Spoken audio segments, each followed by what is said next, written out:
Hey Bobs, welcome to another Oxygen Not Included Beginner's Guide. Got a lot to talk about today, got a lot to do, but most importantly there was an update released on Thursday last week. We now have the November quality of life update, which brings lots of exciting things, lots of changes. Clearly like to keep us on our toes, so I will be discussing that today, as well as attempting to finish our main base and getting the industrial section up and running. So first things first, let's see the stuff that's affecting us. Right, hang on. So immediately I just want to get them working on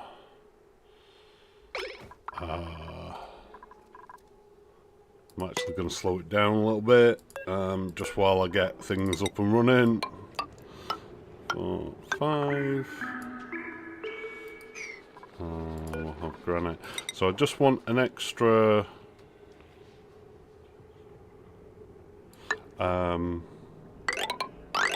layer.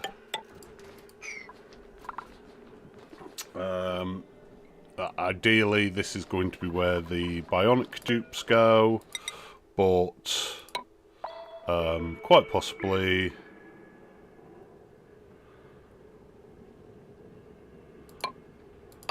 will be just a utility area that we can make do whatever we want. Don't know why I'm doing it like that. I knew I was doing something wrong the second I did it. Right, Freya, oh bloody hell, both of you are on the wrong side of the building.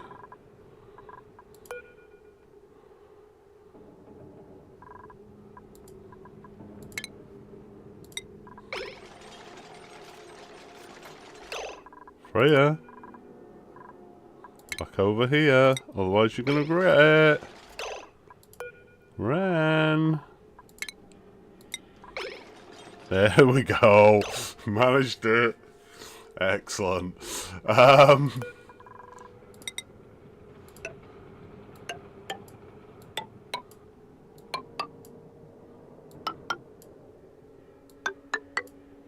Oops. Mostly very excited about the changes. But there are some things that mess up things that I've done in this playthrough, as well as things that I just do generally. So a little bit annoyed about those, but not the end of the world.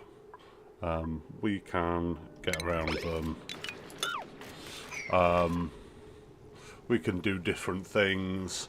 So yeah, I'm not gonna cry about it. Forgotten what we're up to in here.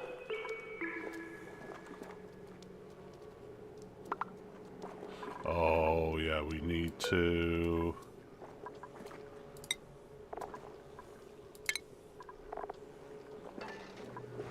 Don't quite have enough to change a row yet, so I'll do that in the future. Smart batteries out. Steel. Rock crusher has no power.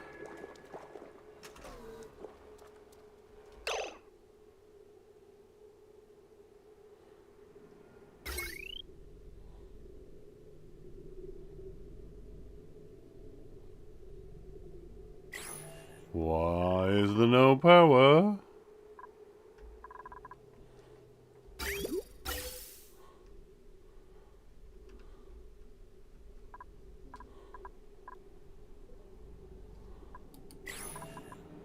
That one's dormant.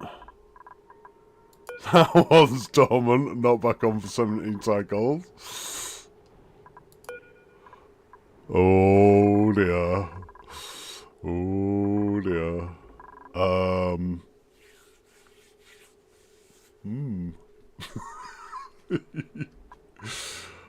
well, that's going to hold us up somewhat.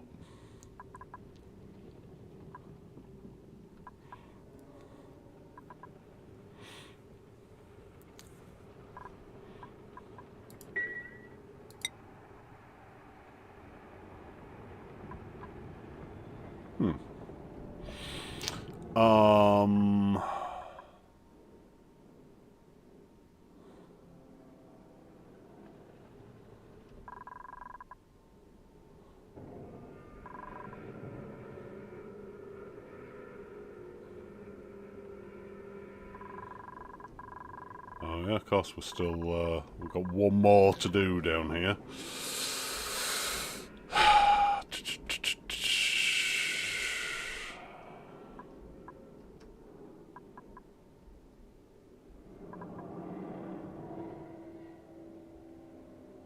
Not seeing a lot of oil reservoirs either, to be honest. Has me mildly concerned. I'm hoping they're just buried.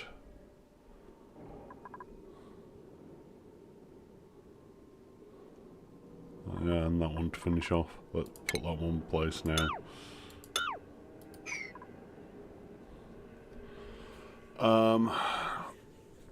Oh yeah, 2. So if we've just got one more buried, then it's not the end of the world.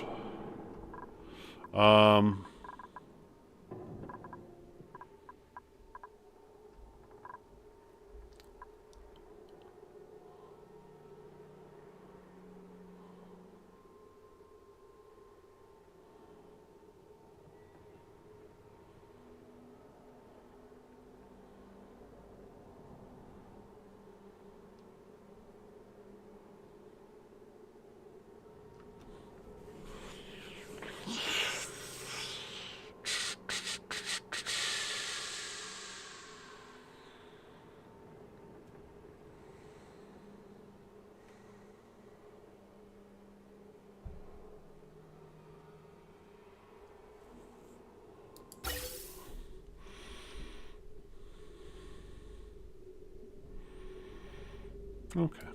Okay.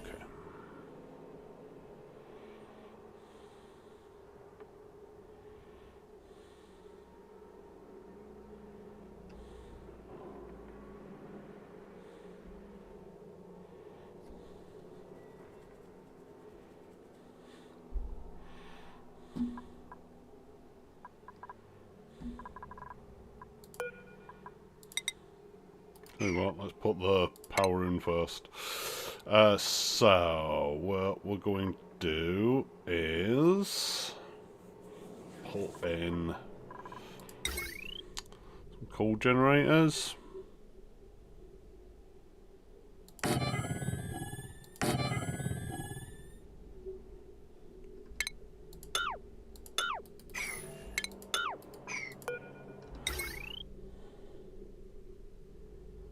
Out of steel.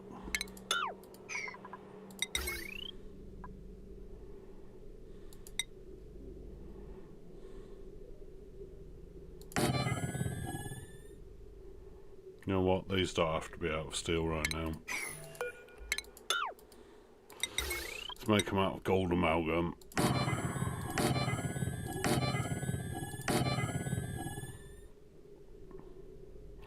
And some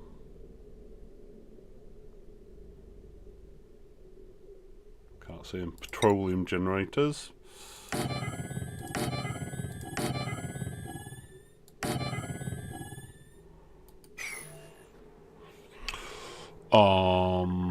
Next up, I need to tie them into the power.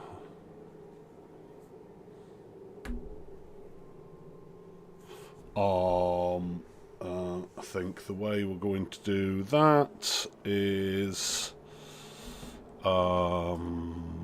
with a joint plate. But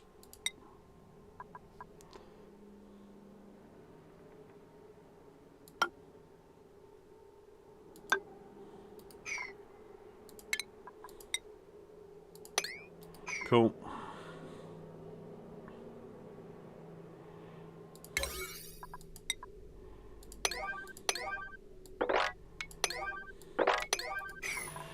They're going to be all like, well, we can't build that because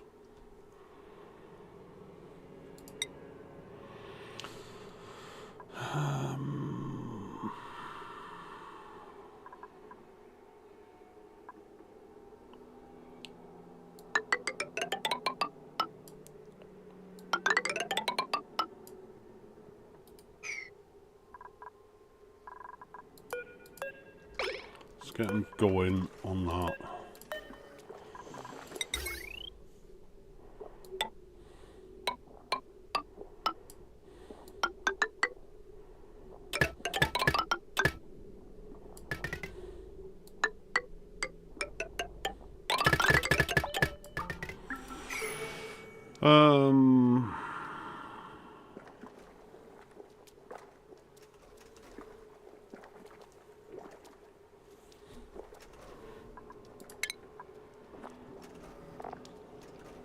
Well, this is not what I imagined I'd be doing right now, but we'll get there, we'll get there.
So I was going to do this eventually anyway, but this is obviously much more urgent than I realised. Why are we not... Suits... Oh... Right, okay. So, the first major change is that this is not going to work now. So, the way that this used to work was we'd dump all our excess Dracos in here, all the eggs in here, and sorry, new blueprint. Oh, little quality of life. You can toggle between different outfits owned by this colony with this little button here. Do we want any of these? I'm not against any of their negatives. But a rancher with critter aversion is a no. A rancher with a critter aversion is no. No.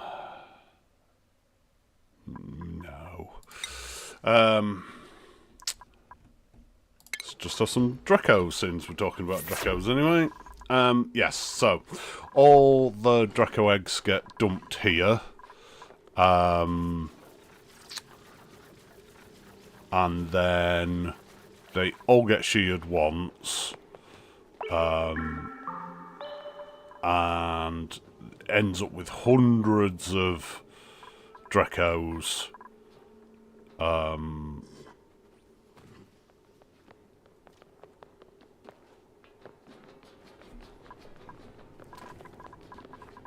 So we've got 12 units. I don't understand why that's a problem. Is it just that no one's operating this system?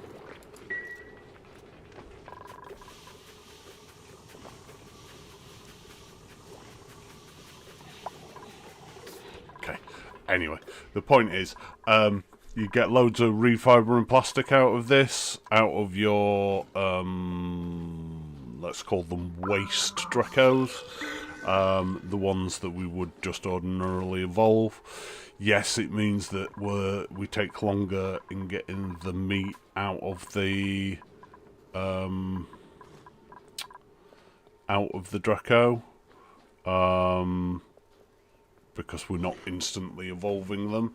But the big change now is that Dracos are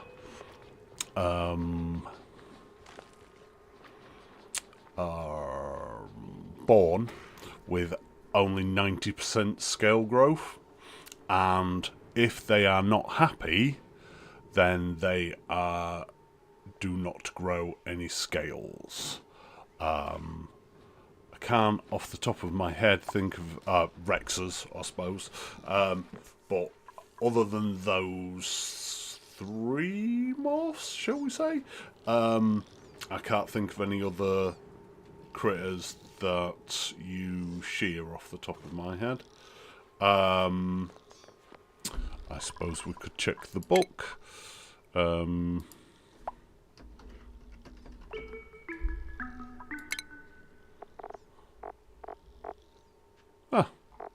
It doesn't actually tell you what critters you sorry, I have a slight issue with the slightly missing information in the database. But yes, so consequently, once this place fills up, we're not going to get any material out of it.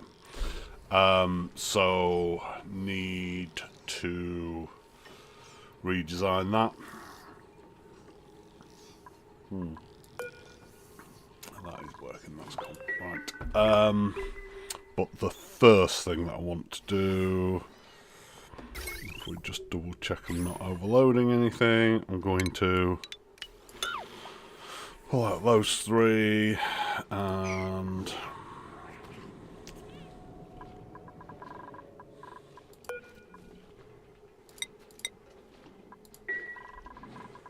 also going to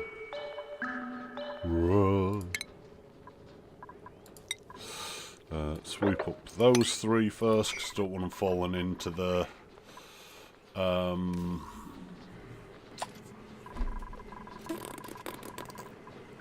hatches.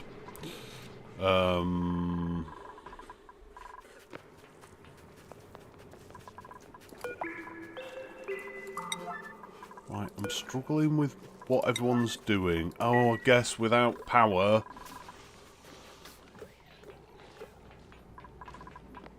Why have we got some power?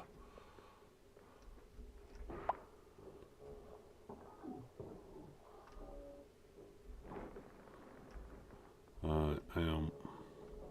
What's that running currently? Nothing of great import. So, put that off. What's that running? And nothing of great import. Is that one running? Nothing of great import. I mean, it is quite important, but you know. And similarly, that one. There we go. Right. Should be able to hold on to our power a little bit longer. So we're not outputting it everywhere now. Just until we get this up and running.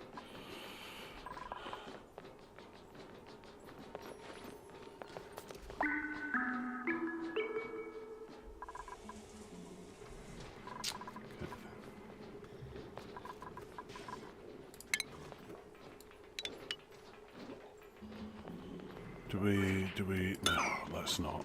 Oh, yeah. Well, apparently we are anyway. Whoa, whoa, whoa, whoa, whoa, whoa, whoa, whoa. What was that?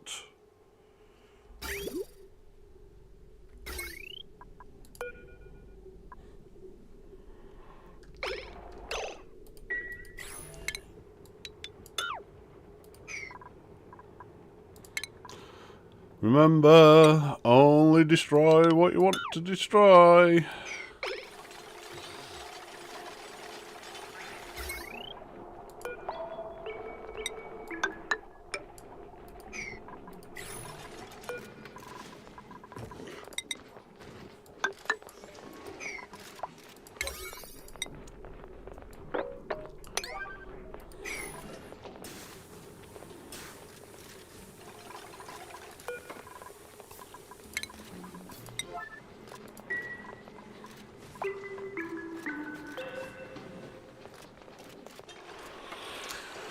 Oh dear.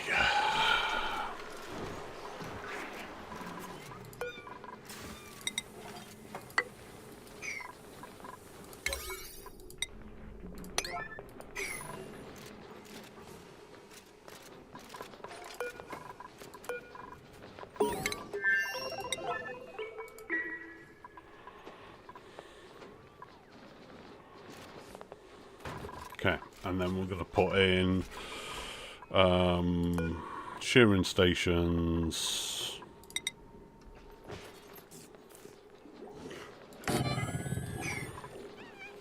In the front of the ranches.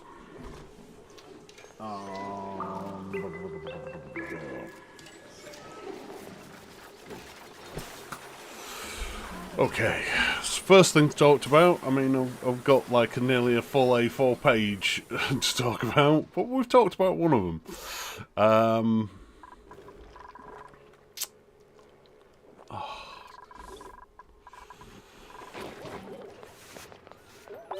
No power, so I do need that one connecting.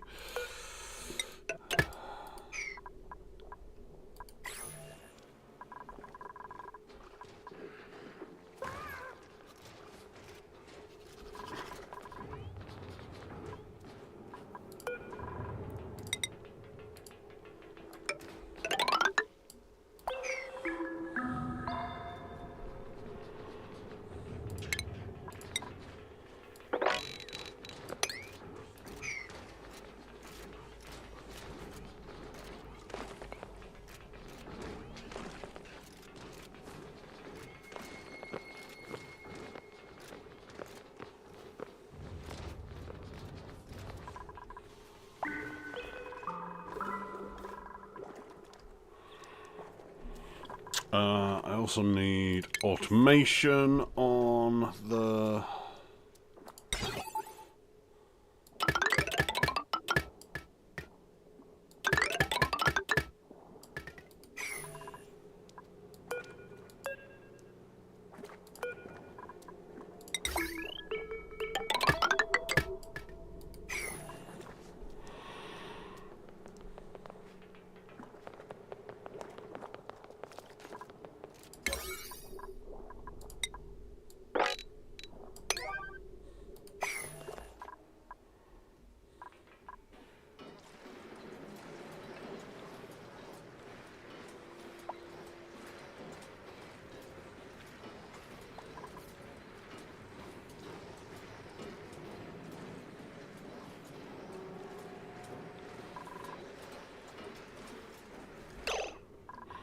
Right, I'm confused why that's running. And that one's not. Steam below 125? But it's not. Oh, I'm looking at kilos, not temperature. Oh, okay.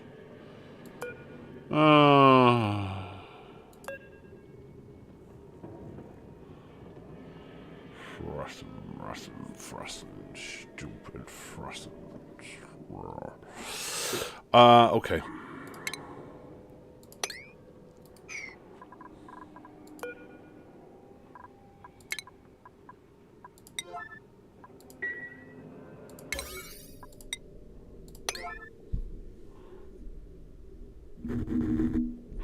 Okay, right, we will come back to that in a few minutes.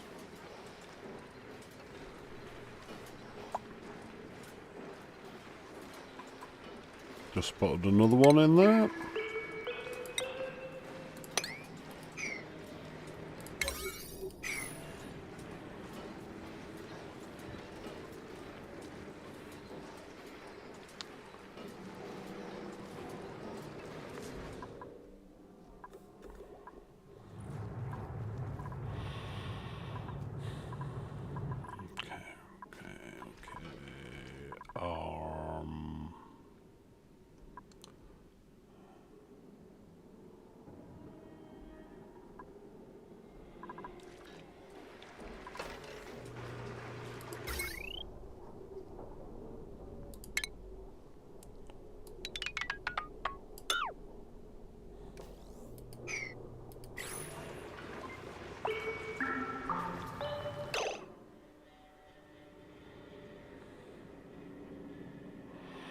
Damn it, I had hoped that water was going to last a few seconds, but clearly it didn't. Not the end of the world, just annoying.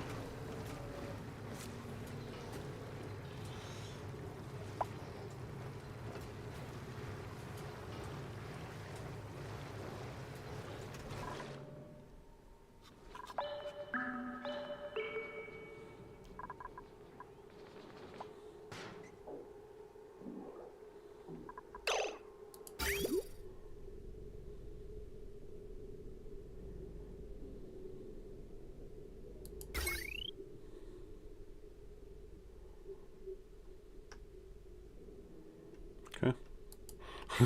Just had a mass panic that this wasn't working properly, but it is, fortunately.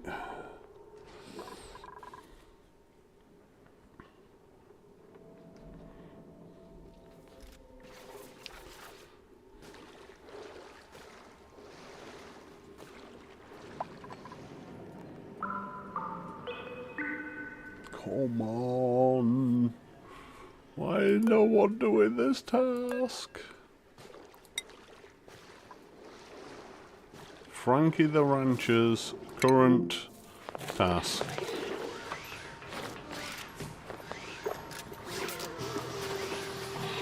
Why are we not using toilets? Don't understand. 2 toilets, everyone's on a 2 dupe schedule.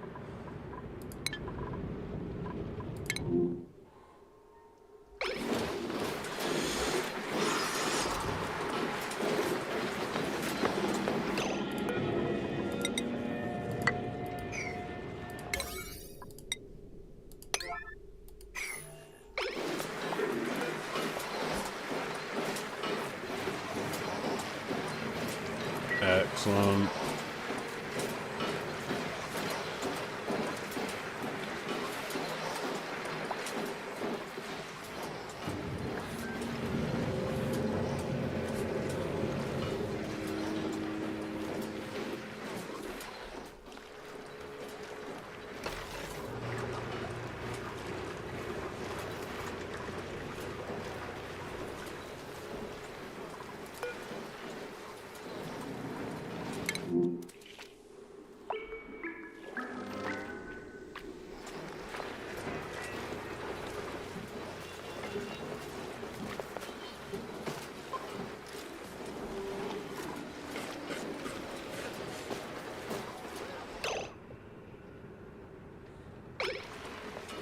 Why are we sharing tasks?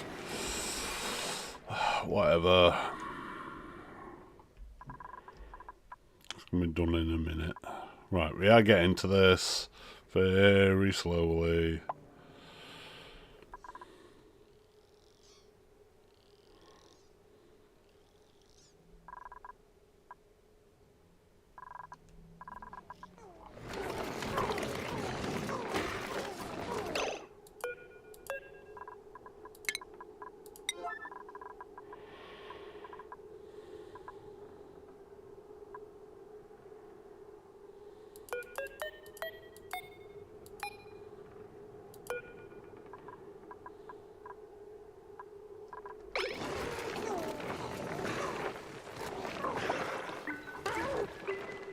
Okay, they're happy again. Excellent. They're happy.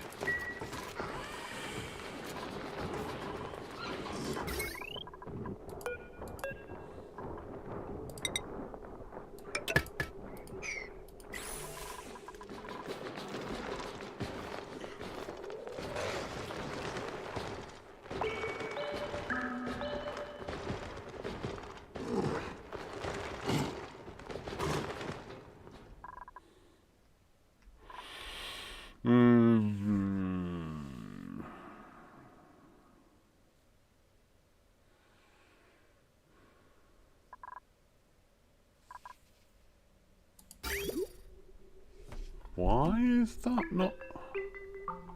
Oh, because they need phosphorite as well. I forgot about that. Yeah, okay. Okay.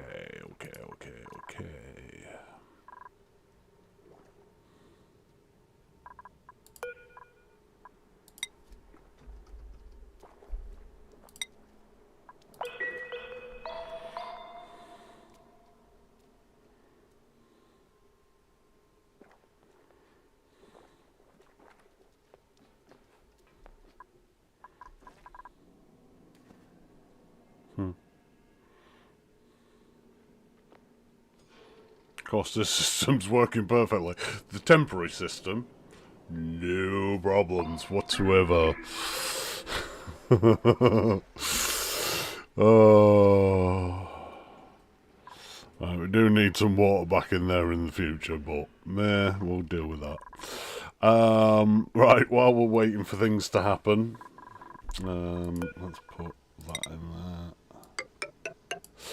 Next thing that's changed, these rad bolt generators are now relative to the amount of rad bolts they are generating.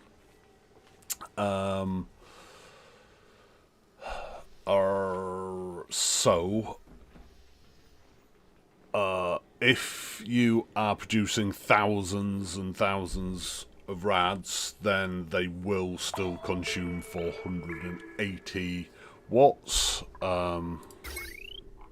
which is what it's listed at still, but it actually only draws a percentage of, I believe it's 1,000, I'm not sure if it's 1,000 rads or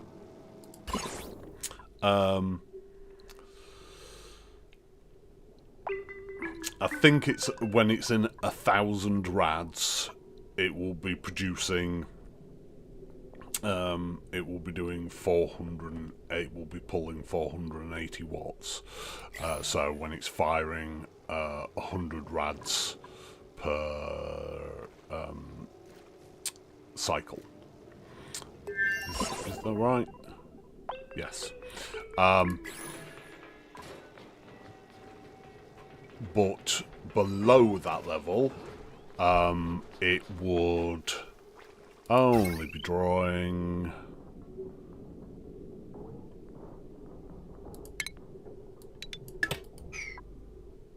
It doesn't say because it's not powered, of course. But it only draws a percentage of that. So the fact that we're only doing 97, I'm guessing that we're going to be about the lowest, which is, I think, 60-ish percent. 60-ish watts. So that's a great improvement, because in the early days when this is the best sort of thing that you can have for a setup, I mean, to be fair, this is a bit of a poor setup, but it gets us where we need to be. The 480 watts is a big ask, so that's nice for that change.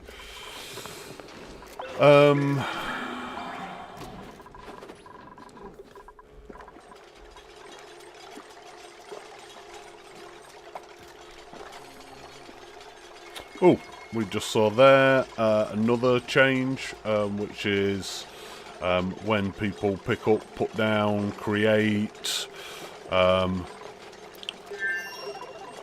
There's always been an amount of that, but now there is floating text for almost every change in the game. So that's really nice to see. Power. We need one of you. Right. I get the funny feeling this does actually overheat. I'm gonna go with gold. Been playing a different game with different controls.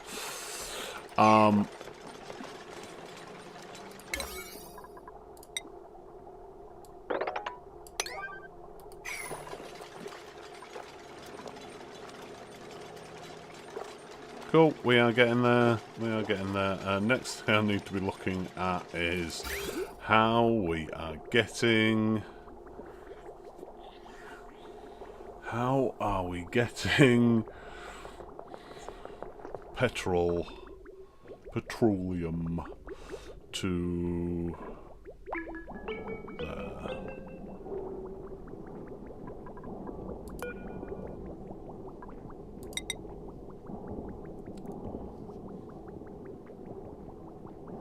Yep, got loads.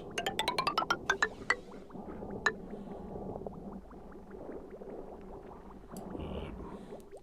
See what we're dealing with. Oh, yep, no, I'm happy with that. Yeah, we'll go up here. This is all just temporary anyway.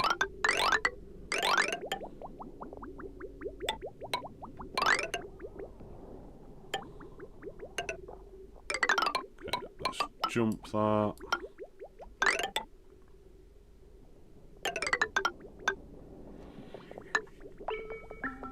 Oh, excuse me.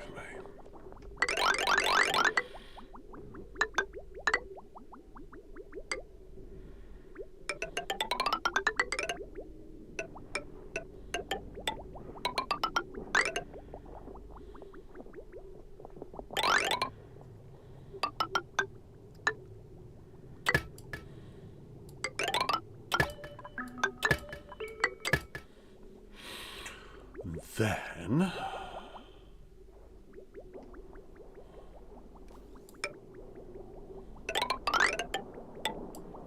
oil to come up here. This is not so temporary.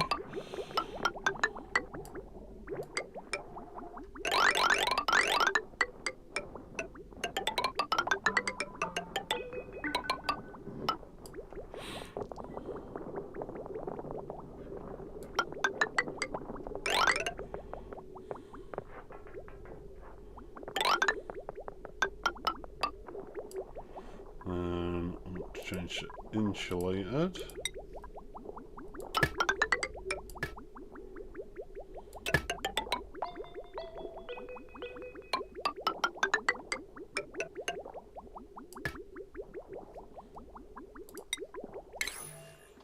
Again, different game. Right, we'll have that for a start.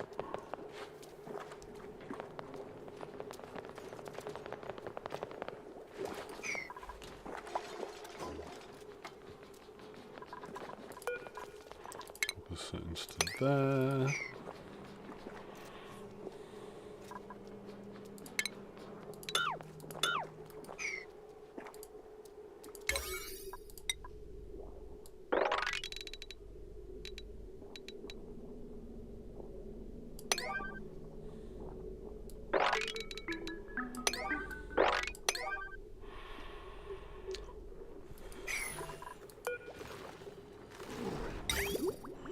Right, we need to do all our bridges.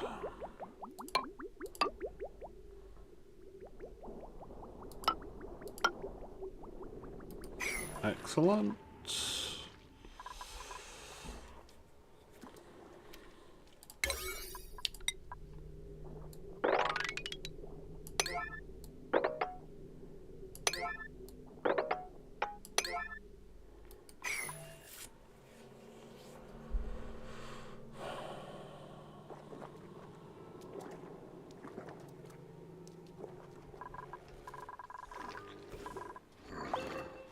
Nearly back up and running.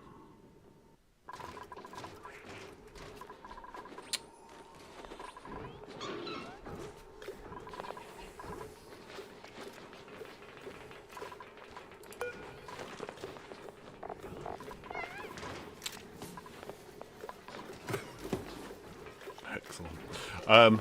This is another change. There's lovely little icons to show you the state that the food is in the refrigerator. So we can see all there that the meal ice is refrigerated, it's fresh, and it does unfortunately have some slime lung germs on it. That's fine, because it's going to get cold. Mimela, again, refrigerated, but that one's stale. Nutrient bars, nothing ever affects them. They're irradiated or something, so, yeah. We can see all the different ones.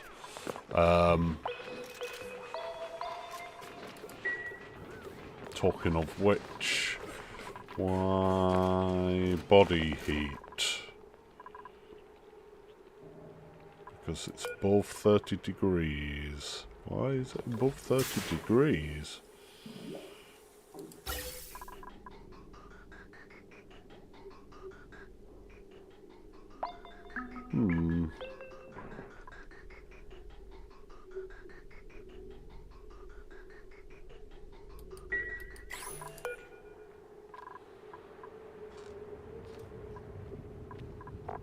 Okay, that's not doing anything now. That's possibly the issue.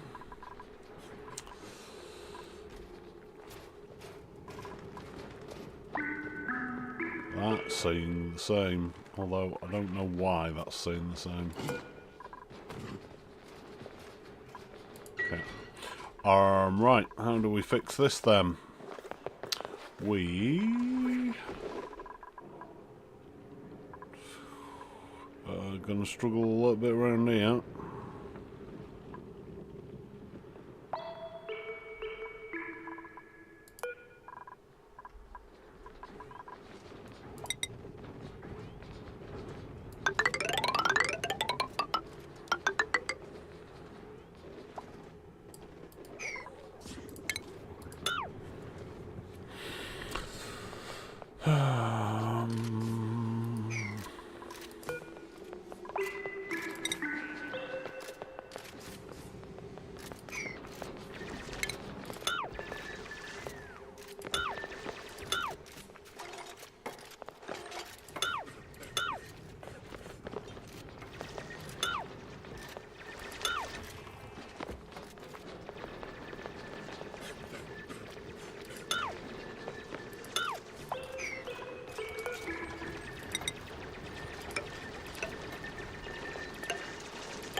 getting there, we're getting there.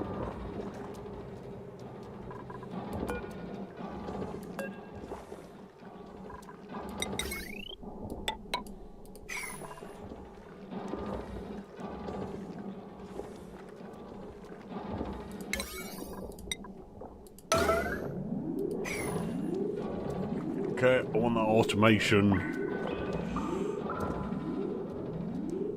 built to stop that from producing as soon as possible.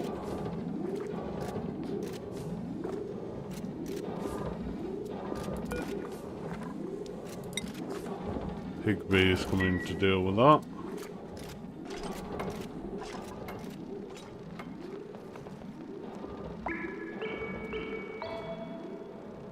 Here he comes, all happy as Larry. Come on, Higby. Excellent.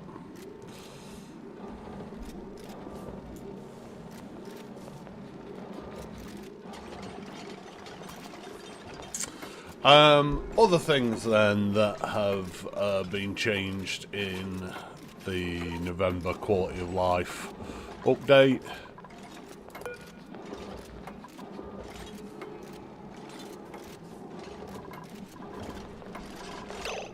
Right, that's 30, that's 20. Right, that should be, say 50. That should be 40. That then should be, let's do this one first. This one should be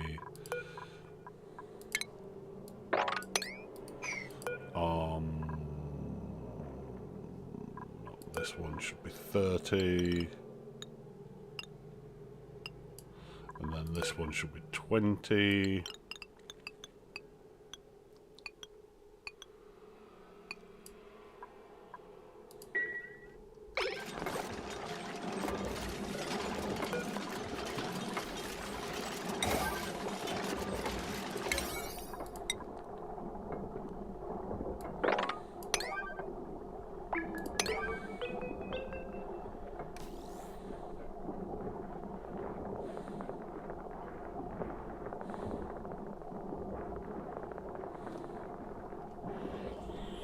I'm going to build that today. Yes, the bionic dupes, they get or some new upgrades, which makes them a little bit more robust in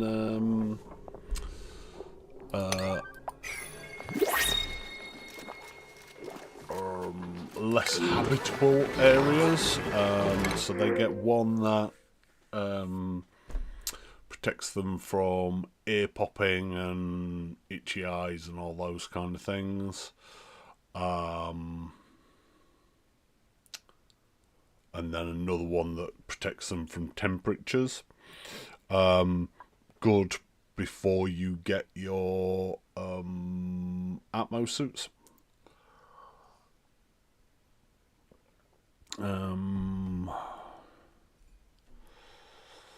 No one's impressive there. Copper. Really ought to look at Ujima Flip's skills, but I just really want all this up and running before I consider any of that.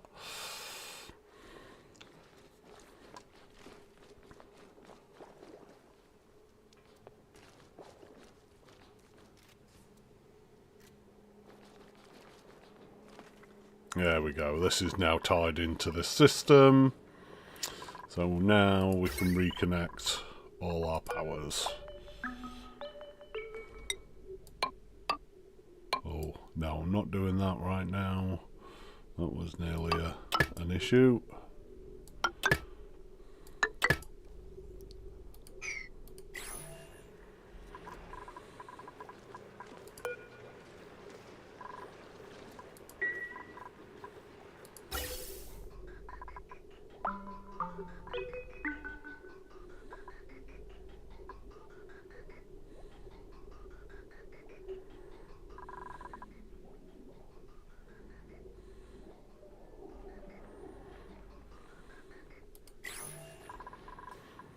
And what we want to do here is we want to put some water. I'm assuming the water is of a cooler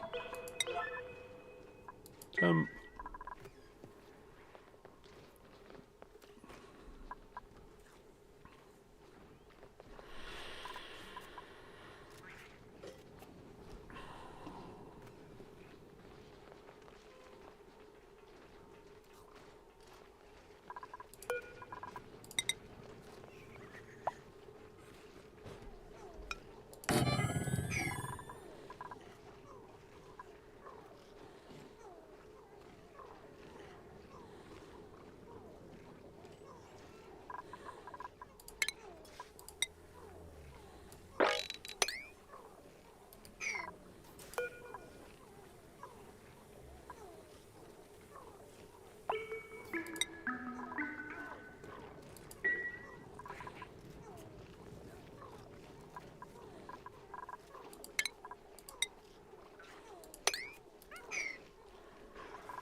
Ooh. Do we have ice? That is a question.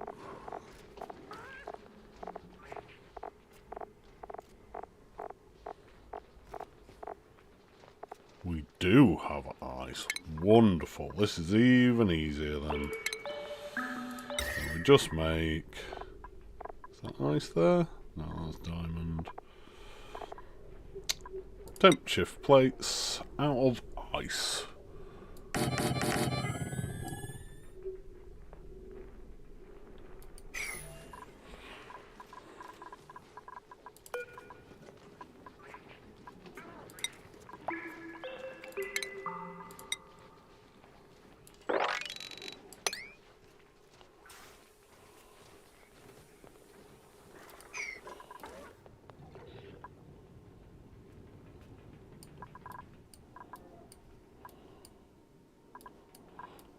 I'm getting a right mishmash down there.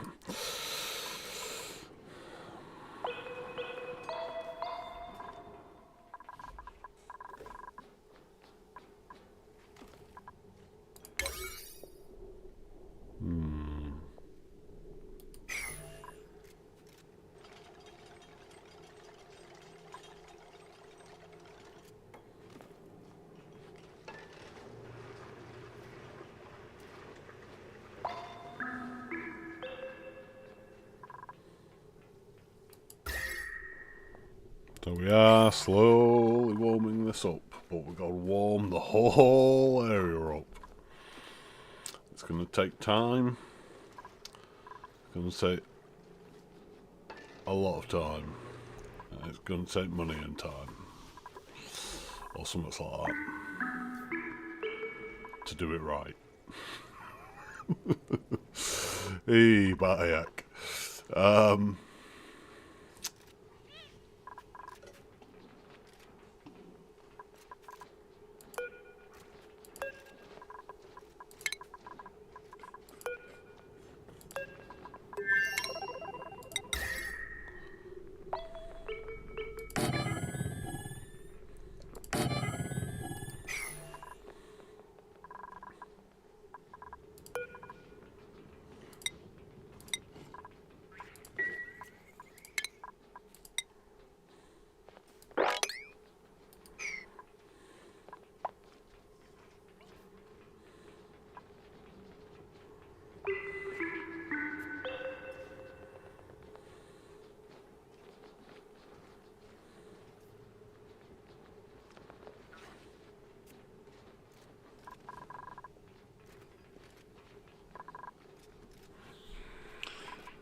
Right, well the Dracos aren't going to die. It might take some more.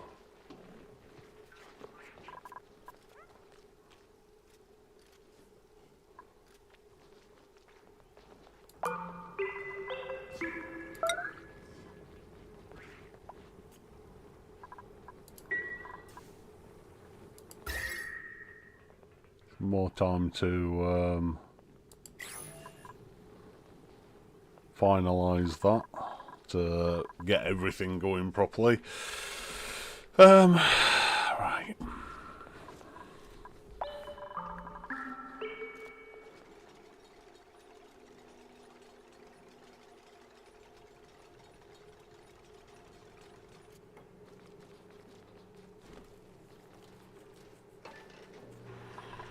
Here we go. Right.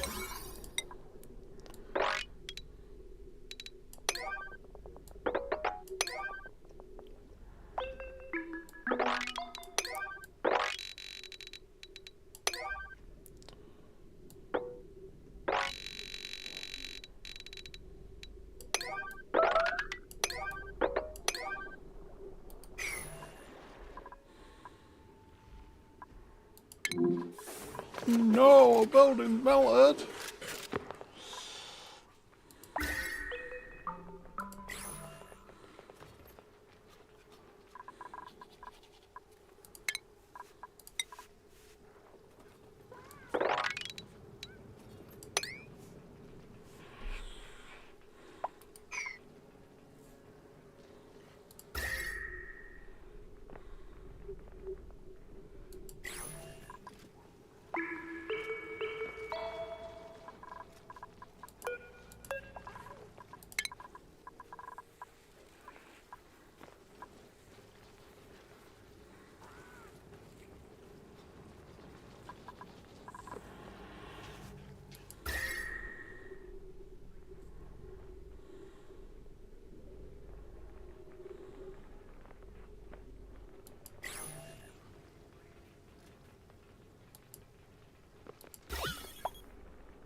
Okay, looking pretty good.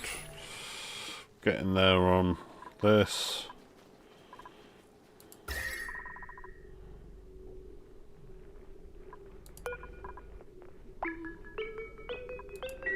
I wonder if that temp shift plate is even needed now.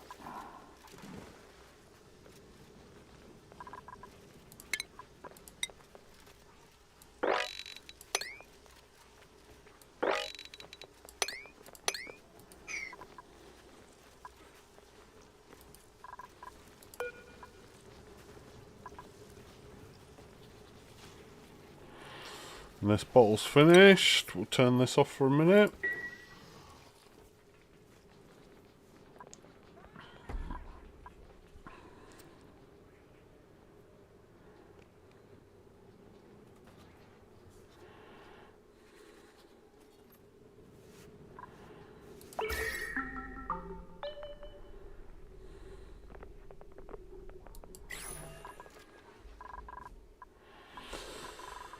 Alright.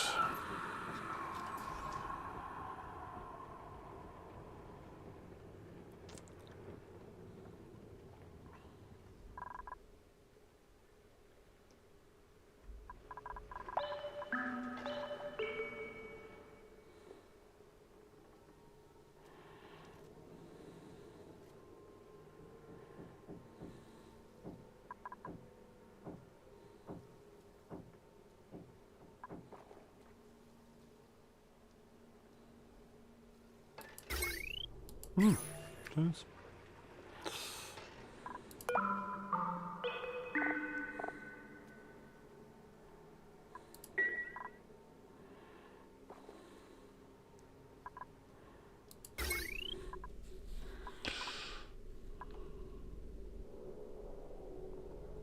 $16.80,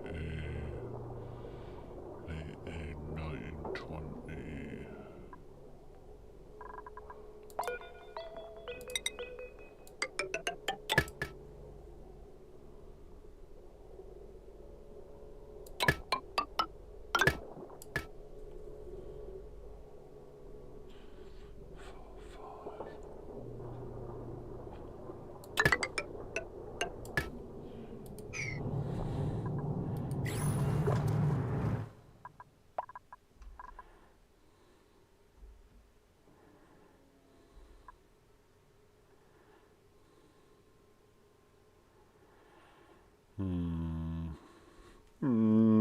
Okay.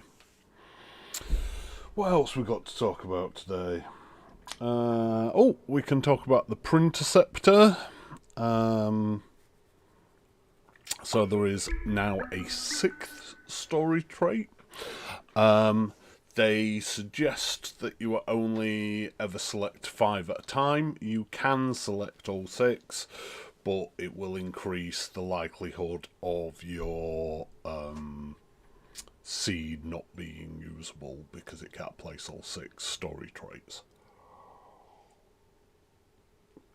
So 6th story trait is the Printerceptor. Looks like a giant magnetron. Is that what I mean? No. Giant electrical coil magnet. Basically the way it works is that firstly, to activate it, there is another POI. I don't know if it's linked in terms of it will always spawn nearby the Printerceptor, or it is completely separate and it will spawn just somewhere else on the same planetoid. But it spawns with a blocked toilet. When you unblock that toilet, you get the code to activate the Printerceptor. You then need to put in 25 data banks. The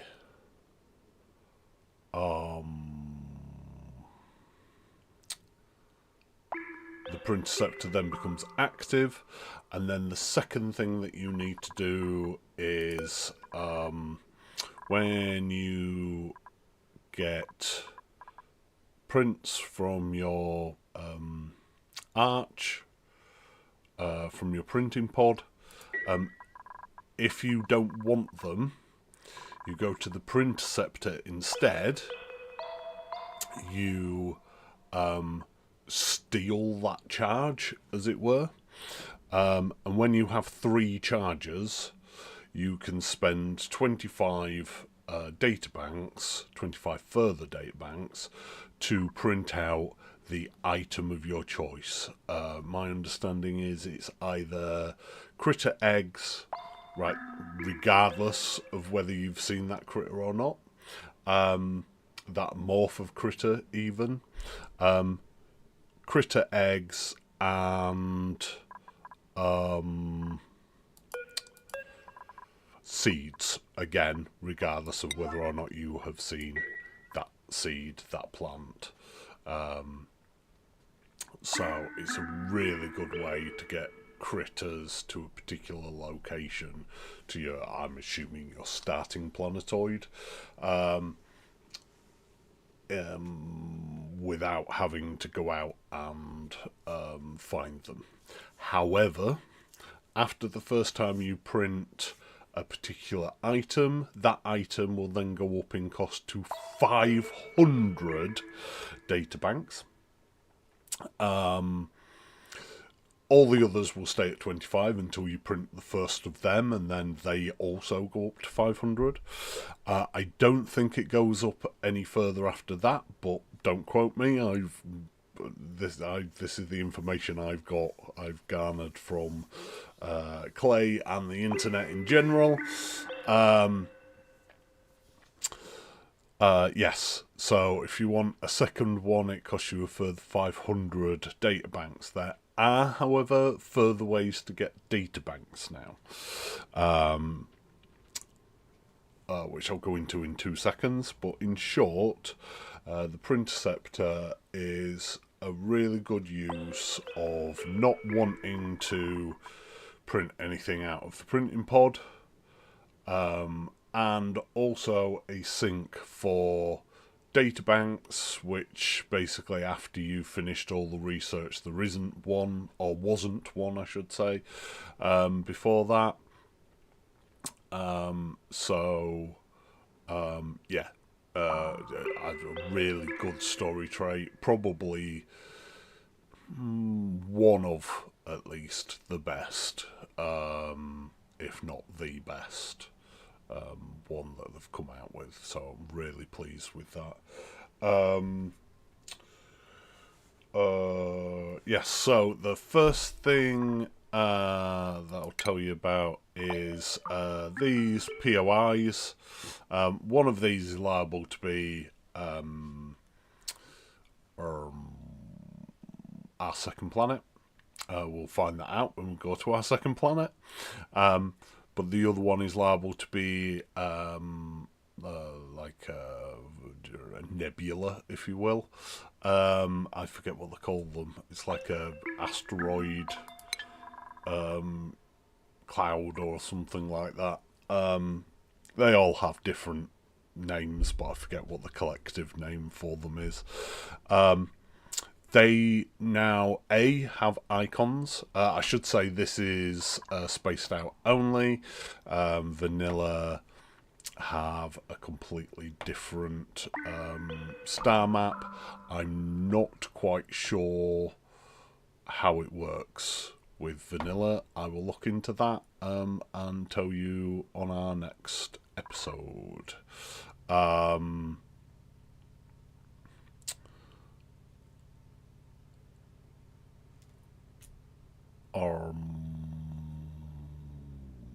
Yes. So, firstly, on Spaced Out, it will now show an icon of what is available there, which is quite a good idea, in my opinion. Does slightly take away from the graphics that they've put into the POIs, but I imagine, I don't know for definite, there's an option to turn off those icons. Secondly, there is a first time you visit with a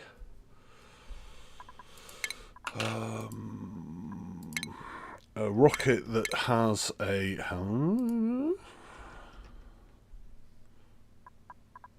orbital data collection. No, not that.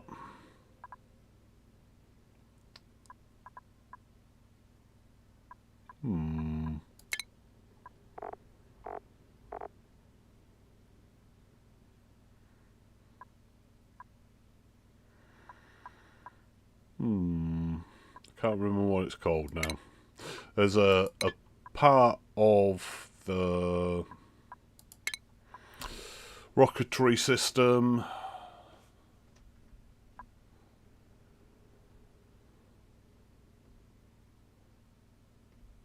but I'm not going to be able to see it.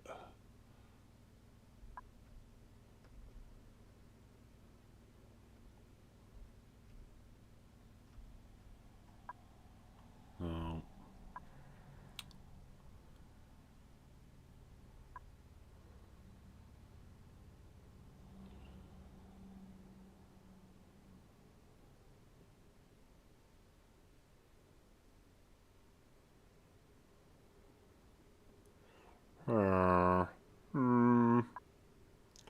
Genuinely cannot see the pod. Never mind. Anyway, there is a component to the rockets that allows you to collect the data banks in a one-time operation from the points of interest.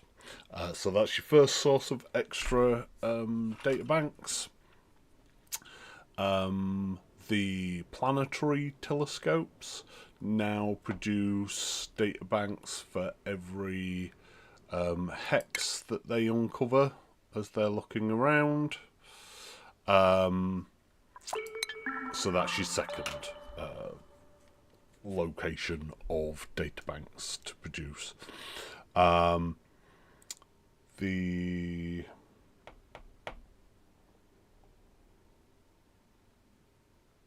standard ways to produce databanks, that being sending up or the wrong button. sending up the rocket into space and using the orbital data collection lab still works. So that's how that's the main way, if you will, that you would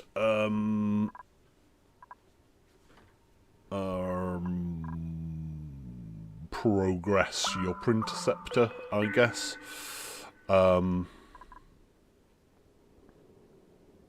Ooh, now I'm mildly concerned.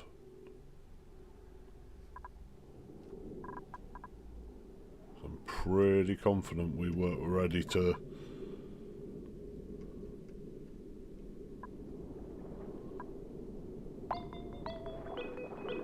Oh, that's slime long. I'm content with slime long.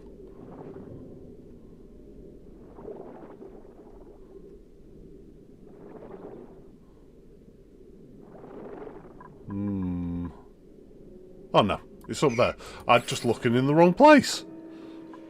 Craziness. Right, excellent.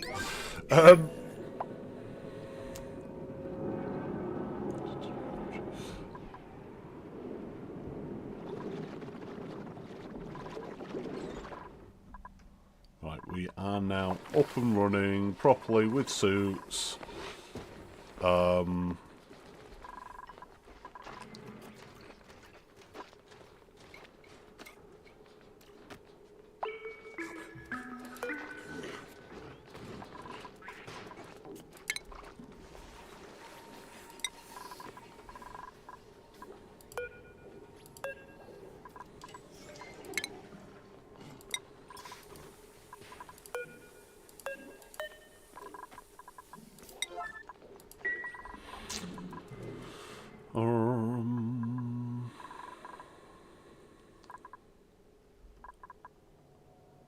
Okay. He's not going to be happy though, is he? He's cramped. Oh.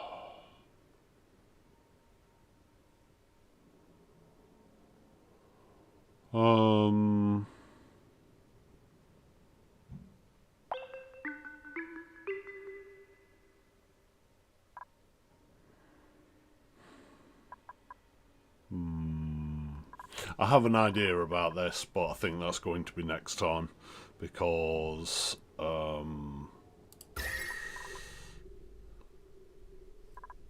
it's a bit of a project.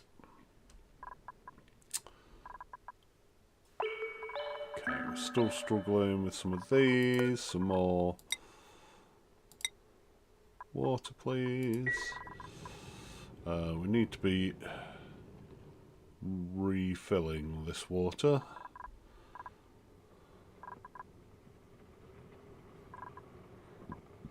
I need to look at that in the not too distant future.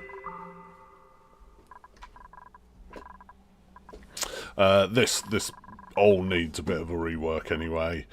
What else have we got to talk about?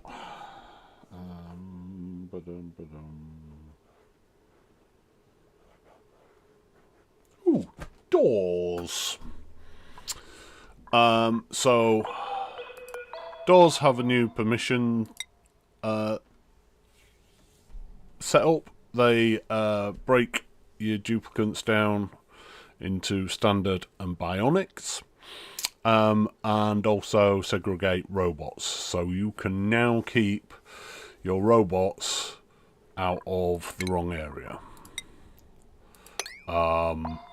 Also, you can stop your bionic duplicates from taking a dip when they're not supposed to be. So that is brilliant, in my opinion. Rather than having to, you know, manually go through and go, oh yeah, Camille, she's bionic, so she shouldn't be able to, you know, that kind of thing. You can now set it by group. There are 2 new doors.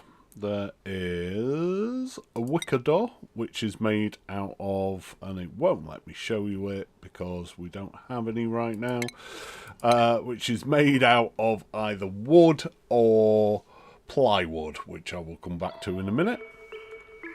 And then there is an insulated door. It is brilliant in that it stops the transfer of heat in the same way that insulated towels do. It is not so brilliant in that it is very slow.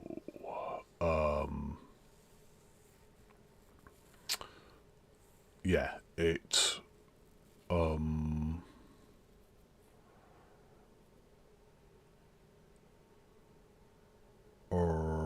sorry, brain's not working. Can't think what I'm trying to say. It opens and closes the slowest of any of the doors. Both of these doors actually have no automation on them either. And I don't think... Ooh, put that there for a second. I don't think... Yeah, that's not got any power to it either. So, yeah, it totally can't get any faster. It's not that we're using it the slowest. It is just slow.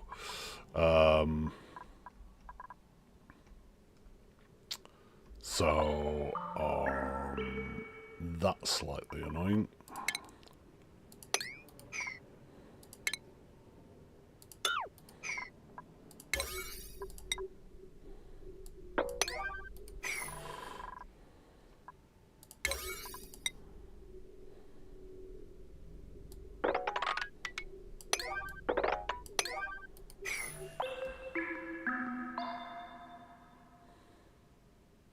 Okay, so this system, I did say we'd do some maths on this system this week, but I'm going to save that for next week now. What I am going to do is just increase that.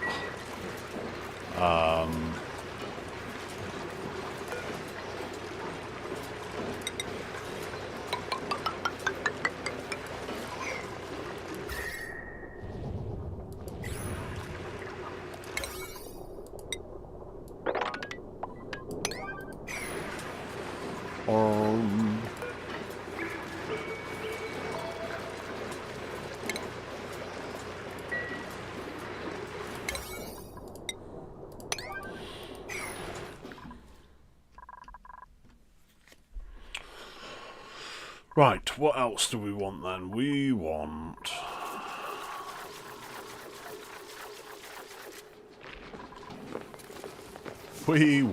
to discuss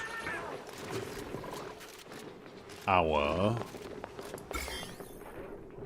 Oh my.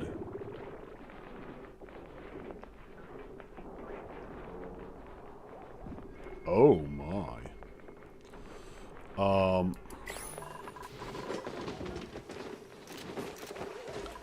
Our Great Hall. So, one of the changes in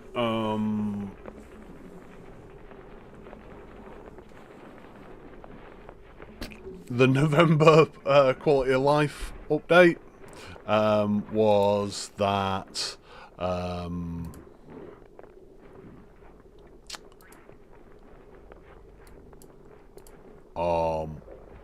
the Great Hall only gives you 4,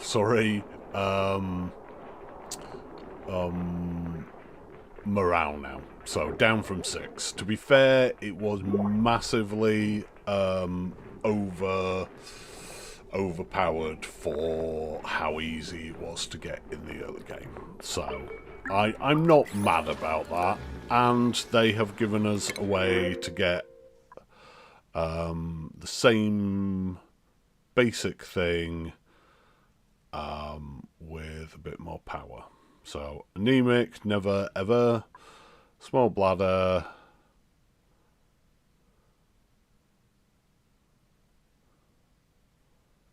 nails is actually a fairly decent ranching farming.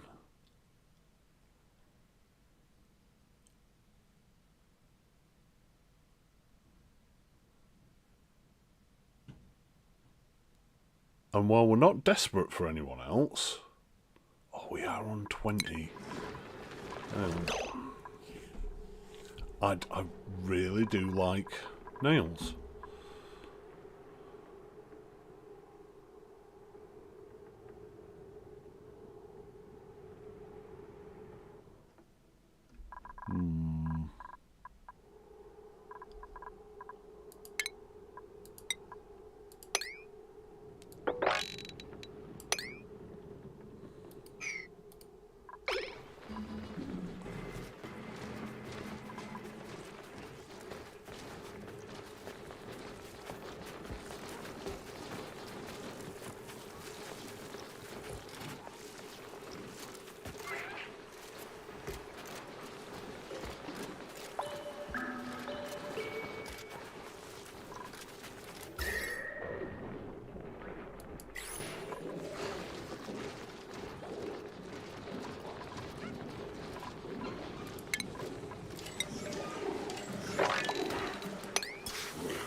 See, the problem with this is that Dracos are hot.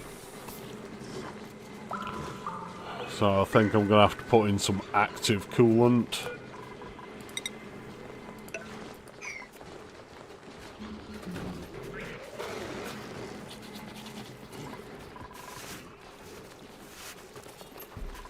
You know what?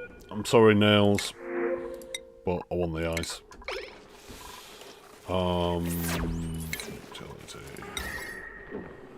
For the minute, my active coolant is going to be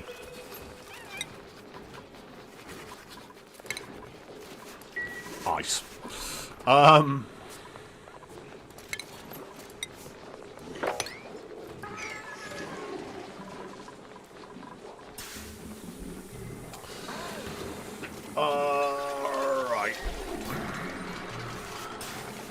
Yes, so, back to the Great Hall. So, if I go down a bit, you can see, yeah, we're only getting a morale of 4.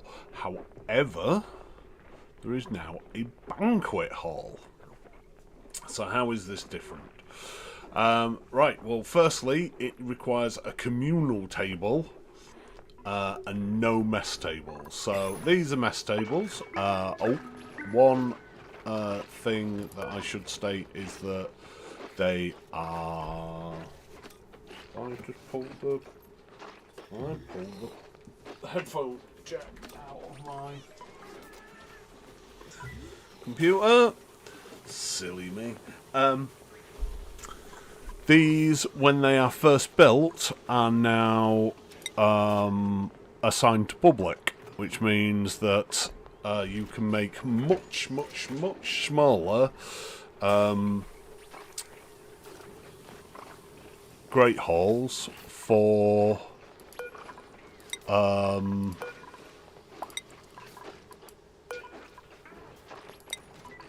many more dupes, which will, at the very least, mean that the duplicants don't have to walk as far. I mean, poor old Lindsay over here, Rowan, they have to walk the furthest.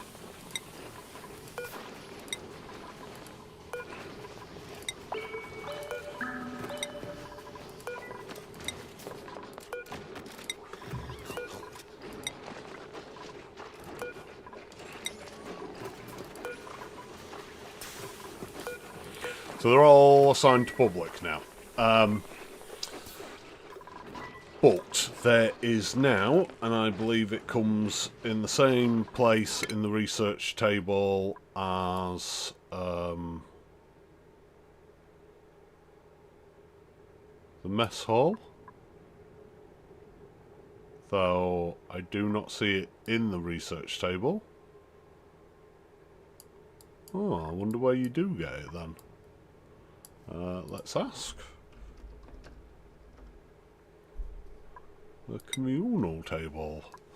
Ah, well there you go. So we have actually got it, but you don't get it until home luxuries, which is part of decor. Okay, excellent. So if we go to food, we can see. No, it's furniture, isn't it? The communal table, which unfortunately requires wood. So now we need to be thinking about doing wood.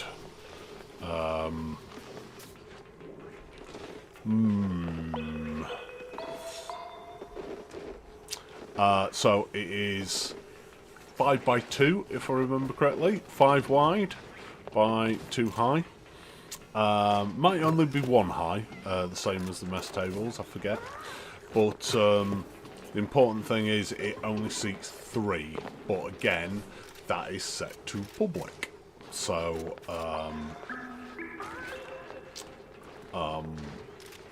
that is a very...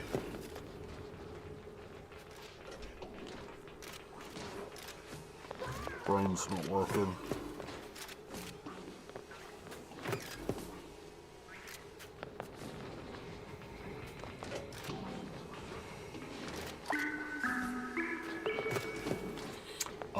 Very big change, in short. It's going to make them more functional. Let's just go through the rest of the banquet halls. So no industrial machinery, same as it ever was. Minimum size 32, maximum size 120. I'm pretty sure that's the same. Yeah. 1 decor building, so that's the same. A recreational building, that's the same. And a displayed ornament. So, my understanding is...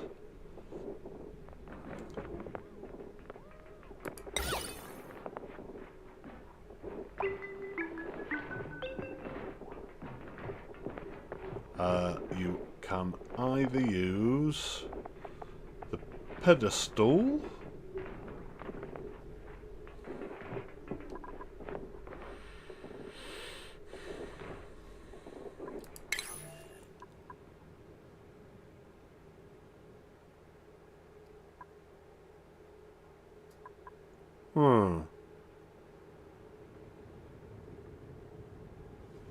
I know there is a different item.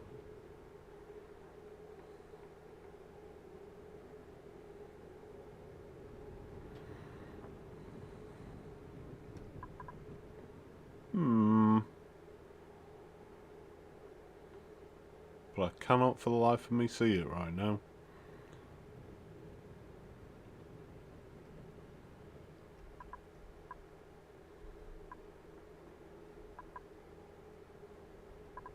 That's odd.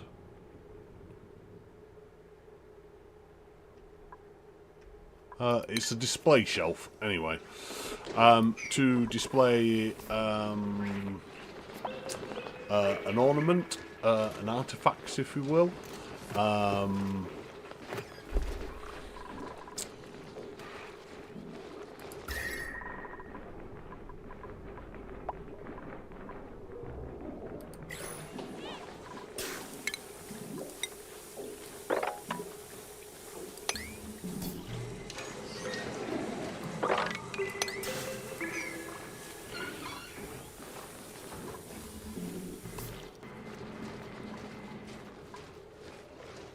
Why is that igneous? Why are they igneous rock temp shift plates?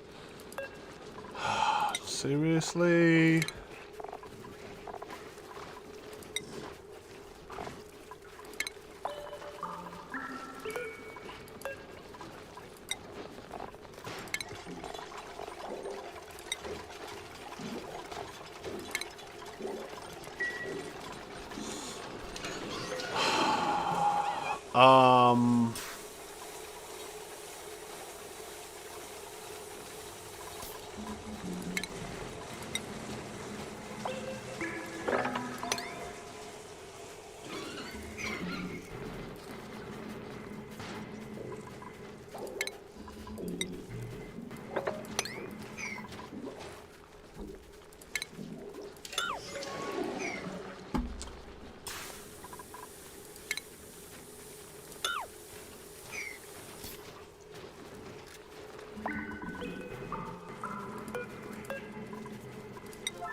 Yes, so you need wood and or plywood.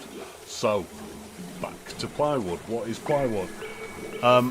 All plants can now give you plant husk. However, you need someone with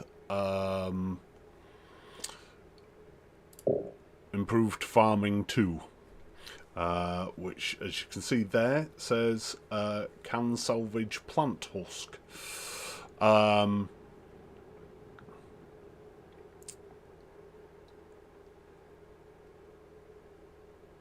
So that has 2 purposes. The first purpose being that you can use that and resin to create plywood in the new machine called, I'm going to guess it is a refinement building. Ooh. There we go. The plywood press.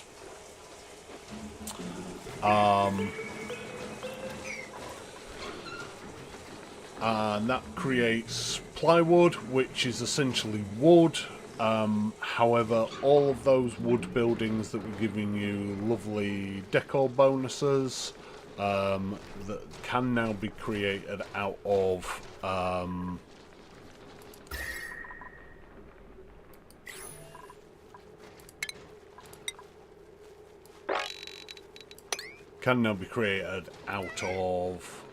plywood, but they will not have the decor bonus. That goes for the new wicker door and also the communal table. Just see how this is doing now. Oh yes, that's much better. Yeah. Yeah. Okay. We can look at that in the near future then.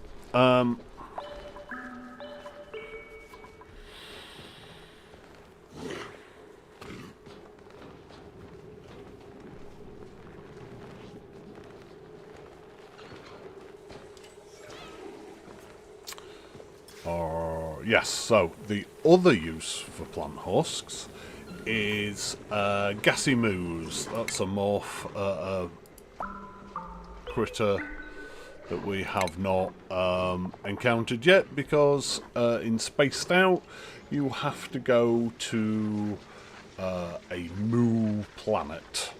Gassy moos, lovely creatures. You feed them gas grass, and or now you could feed them husks, plant husks, and they will fart out natural gas, and when you milk them at a milking station they will give you bracken. Bracken has a few uses. We'll cover that more when we get to the moo planet, and or there's other ways to create bracken if we create it that way. The other ways then we'll look at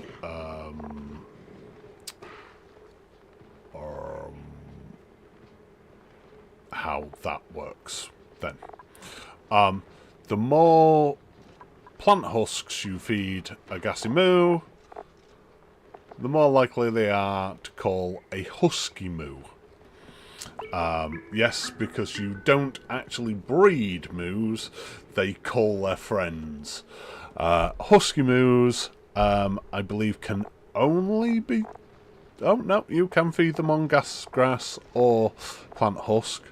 But they fart out carbon dioxide instead. So you're probably thinking right now, well, I'm not so sure about this because, you know, I can use this natural gas. That's very useful to me, and then Bob's telling me that brackine's useful as well. Carbon dioxide does have a use, but whether you will be using that use in the same place that you've got moos is a whole different matter.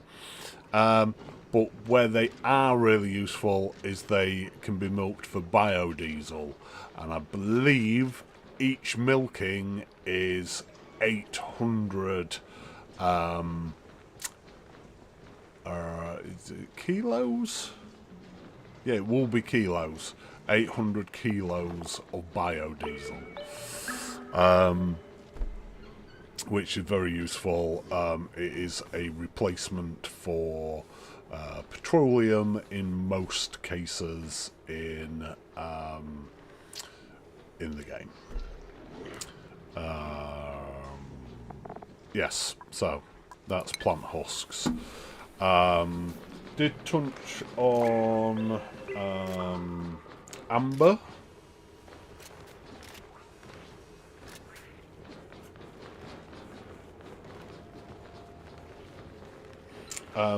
There is a change to shine bugs. All shine bug variants can now be crammed into ranch. Previously they required 12 spaces, so you was only able to keep 8 in a full ranch, and they are now down to 6 spaces, which means that you can keep 16 in a ranch. Also, their usefulness has been increased in that when you crack their eggs, you get a little bit of amber out of them, which makes them just that little bit more useful than they were previously. Because their limited use case and high annoyance level generally means that I just kill them. But we will be using them later, and so we'll be using them for all their use cases as well. We've covered that, we've covered the rad bolt generator. Oh, also the rad bolt joint plate, which is now available at the same time as the rad bolt generator. Used to be over here in rad bolt containment. This is an item that allows you to have a solid wall, a solid tile, but still fire rad bolts through it. So it works a bit like a rad bolt reflector, but with a solid tile in between the collector and the firer. They are now available without having to use the rad bolt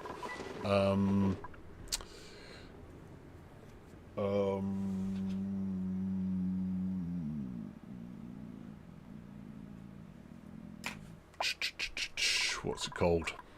The material study terminal to get material study research. There are 2 other variants, animal critter variants. So there is the bloom lum, or blum lum, possibly. I believe, although it hasn't got any accents to it, I believe it's supposed to be the bloom lum, but it might be the blum lum. Does rhyme, it does make sense. Alliteration, not alliteration, because alliteration is starting with the same letter. But that is entirely possible too, but it kind of, to me, makes more sense that it's a bloom lum. I'm quite possibly wrong. Anyways, They are exactly the same as lums, so you can only get them if you have the prehistoric planet pack. They eat exactly the same. However, if you keep your lum in carbon dioxide, they have a higher chance of laying a blum egg. There does appear to be a graphical bug on the blumlets at the minute, in that they after a few seconds suddenly look like normal lumlets, but I'm sure that'll be fixed very soon in a hot fix.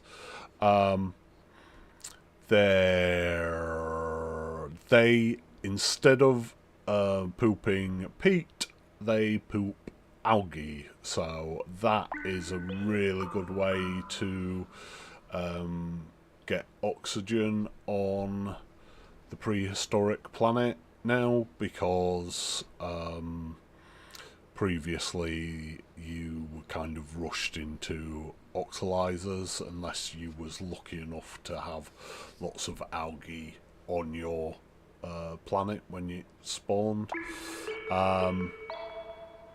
But even then, that was obviously limited. So that's a nice change. And then the final critter variant is the Shatterflox. It's a completely new method of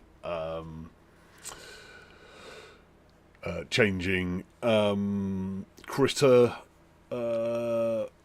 morphs, in that you have to put them in a very highly decorated ranch for their egg chances to change over to the shatter variant.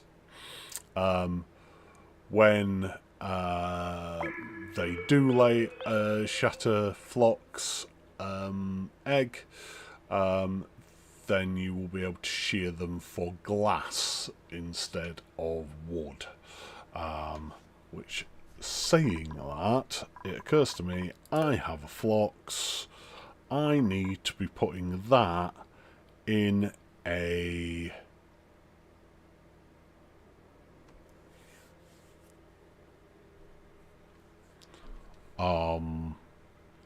ranch.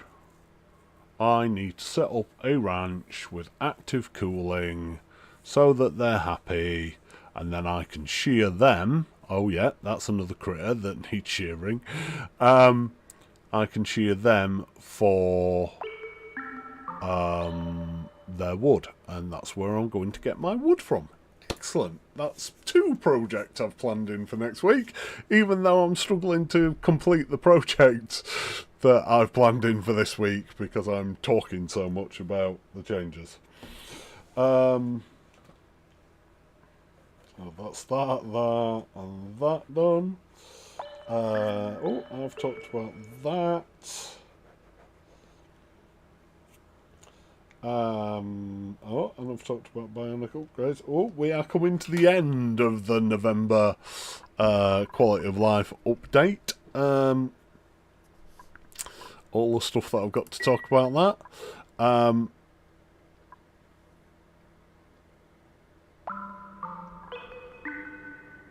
Sorry, I'm just thinking of how I'm going to do my Phloxes. Get the flux out of here. I suspect I'm going to do them here. I genuinely have no idea what a Phlox needs apart from cold. Wow, lots of cold in fact. And the reason that I want to do them there is because I'm going to need another aquatuna over here.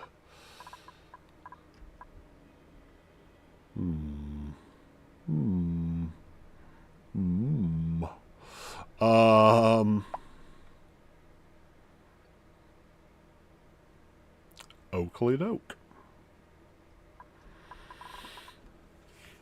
Right.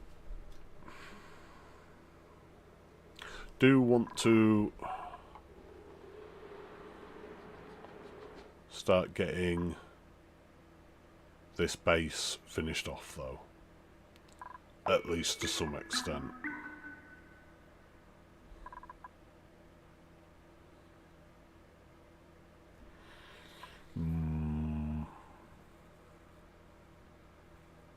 Okay.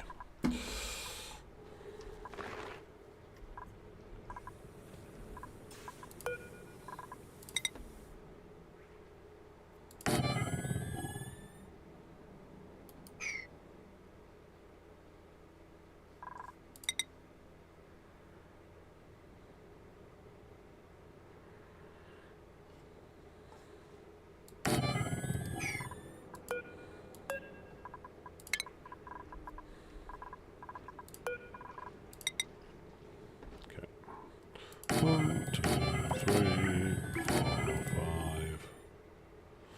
Thanks, autosave.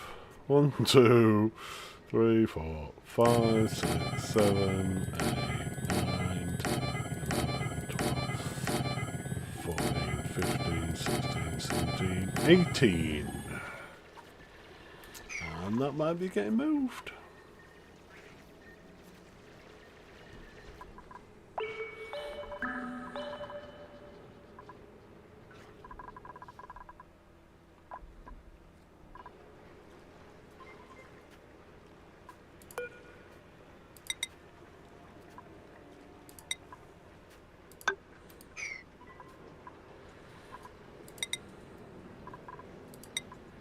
So, what I was doing down here is I have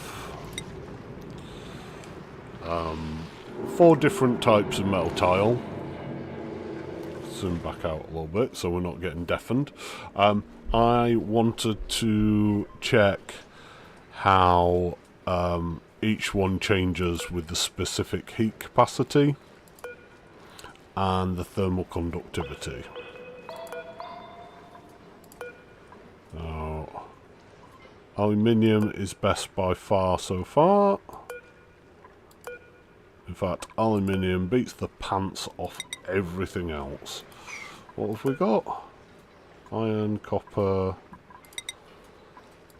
gold will be pretty much the same as... No, lead's rubbish. Steel, depleted uranium. Okay. No. Ooh, very specific, very high specific heat capacity, but low thermal conductivity. So, aluminium only slightly less on the specific heat capacity, which means excellent.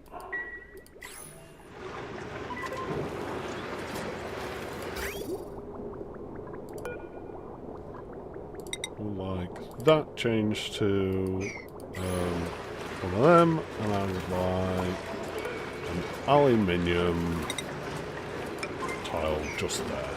And then what that's going to do is that's going to allow the coolant to continue cooling these items even after they've come out. I mean, they're all usable at like 50, 40 degrees. And I will just cancel all of that before I forget about it. And someone comes along and stupidly makes it. Right.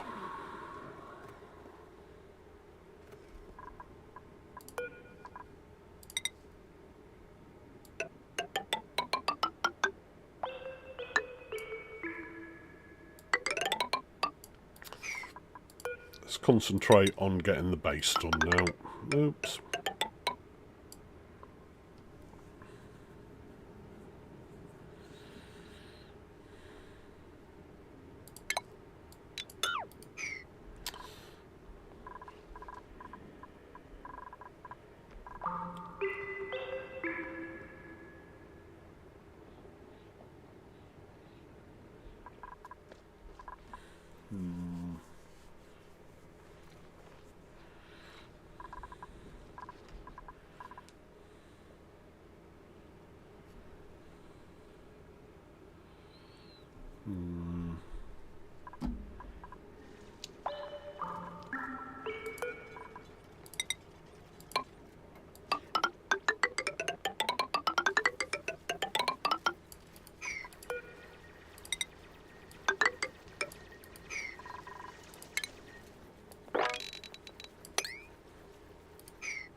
Then I'm going to port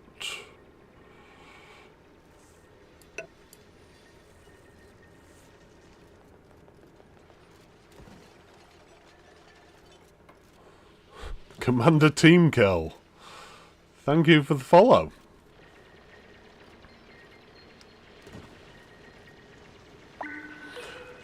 And indeed, you have just pushed me to my goal of 25. Thank you.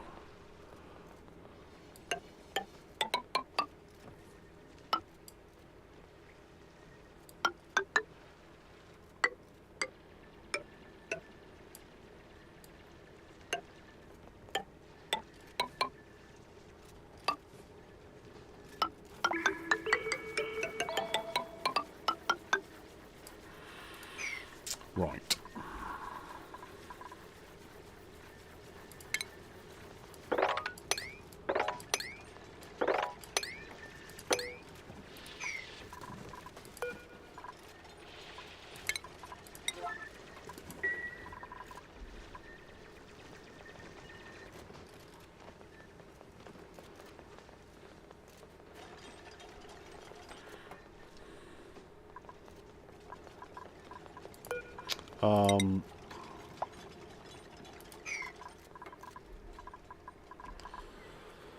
Then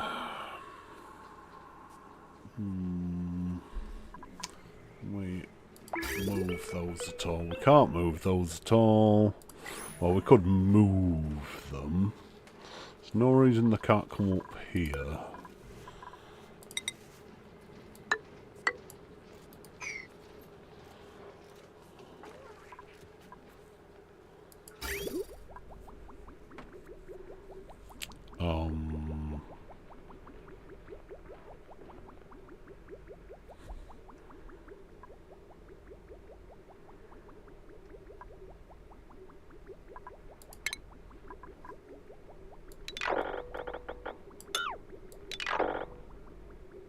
Actually, you know what? Whoa.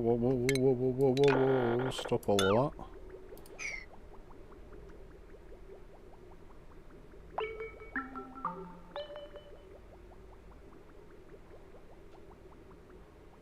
We can use that. We can use that.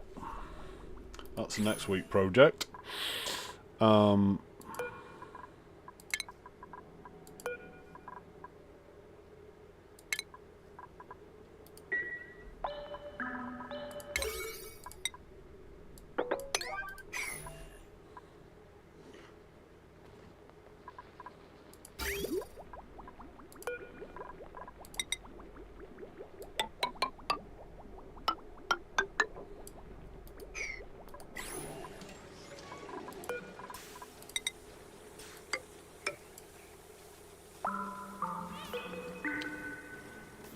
Just trying to trim down to one size, as it were.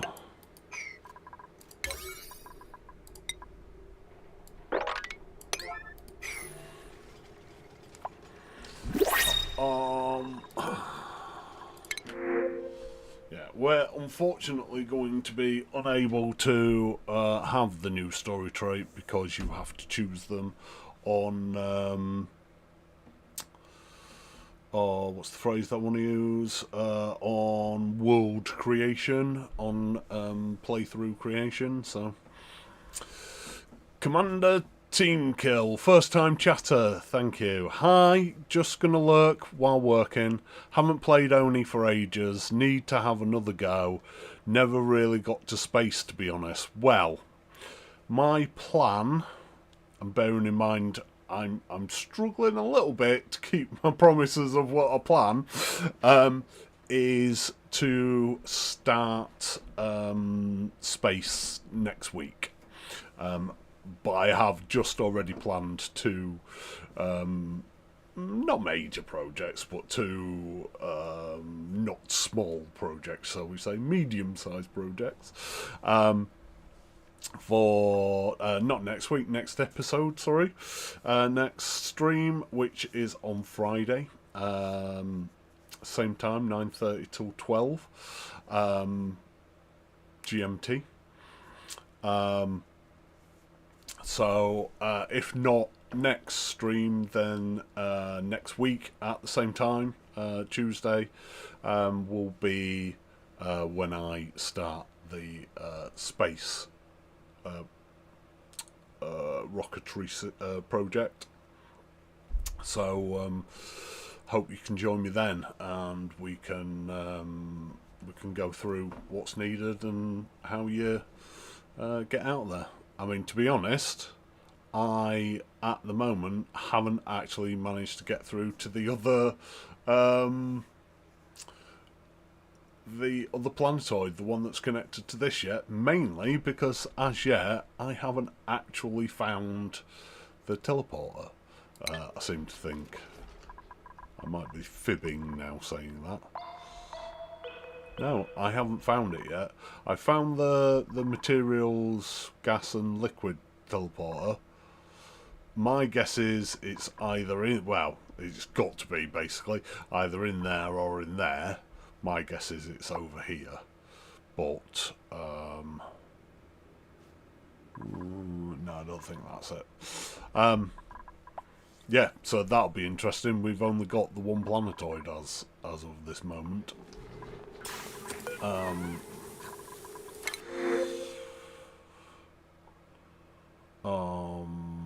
Yeah, we're not going to take any dupes. I'm not even going to look. I'm going to be completely tunnel visioned on this kind of thing, because until we start shipping dupes out to other planets, I don't want to take any more.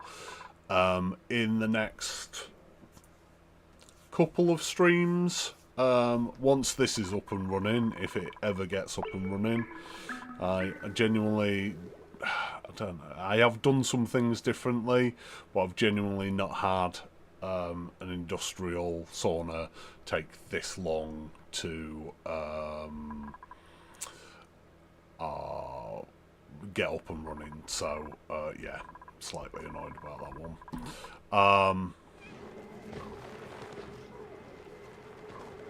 But yeah, we will take some bionic duplicants at that time.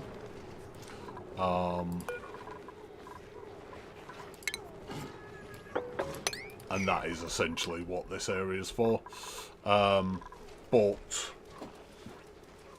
until then, I'm reluctant to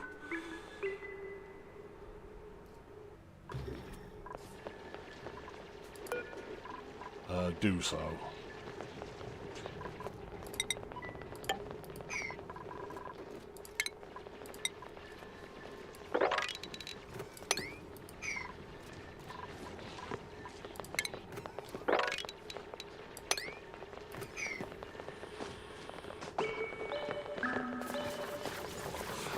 Right.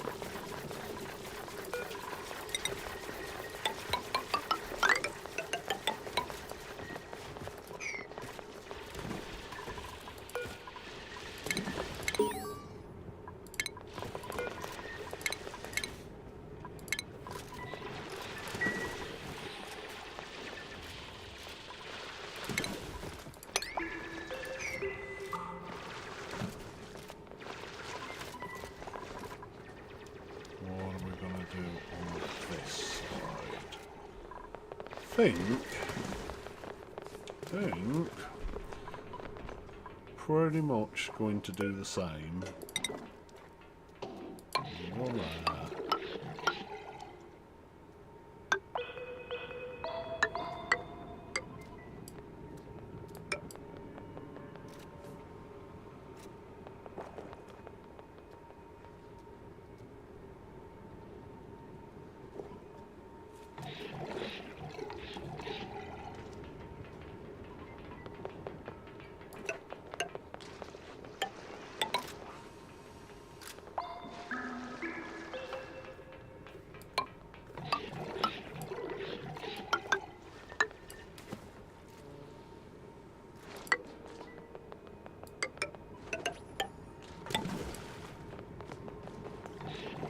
Okay, that's roughly what we're going with.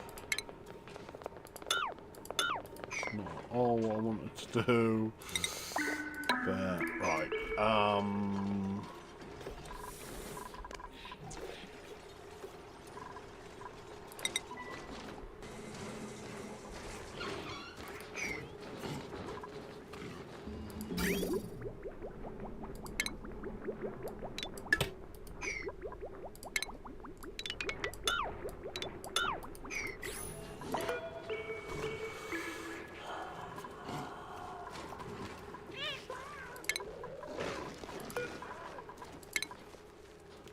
No, deconstruct is what I wanted to do.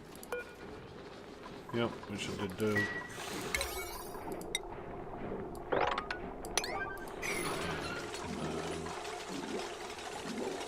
Gases, because they're all being funny. No.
Ourselves of all that.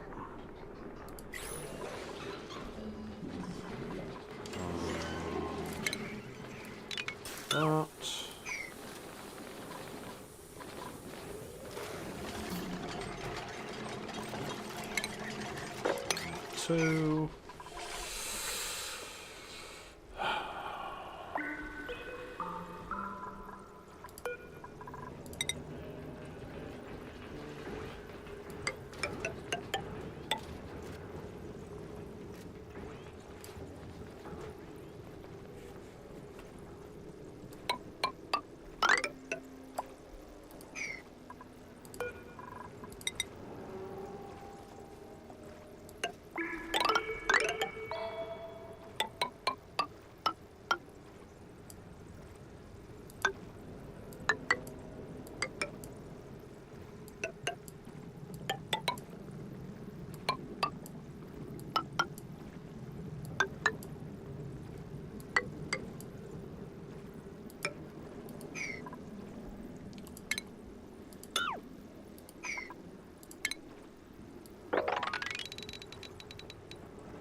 Okay.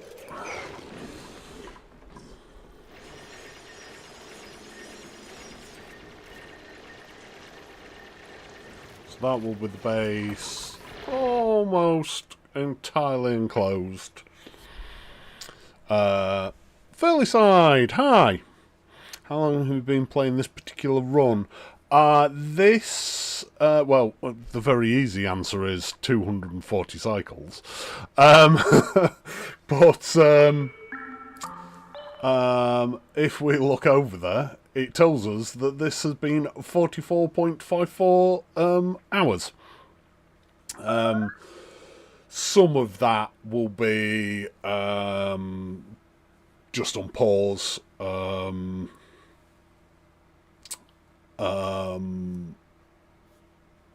Like as I'm raiding other people and forget that the game's running, that kind of thing.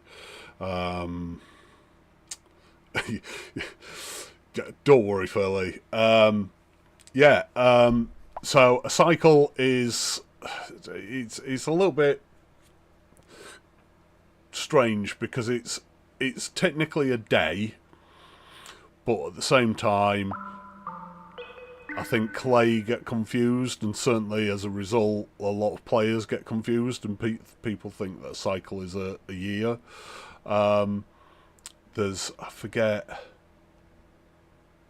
what it is. Something happens, and like an achievement or something, and it running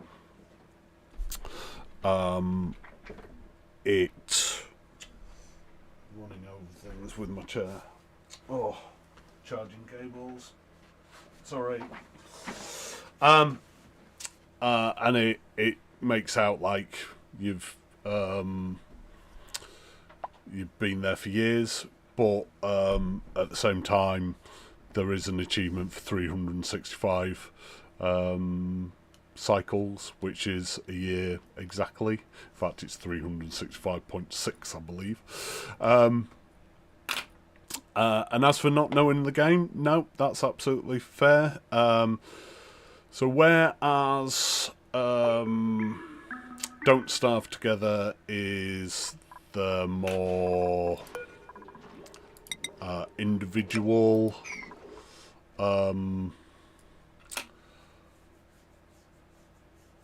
what's the phrase that I want to use? Survival game. I believe that's where we last talked. Is it not, Fairly? Correct me if I'm wrong. This is more... Yeah. This is more group-based.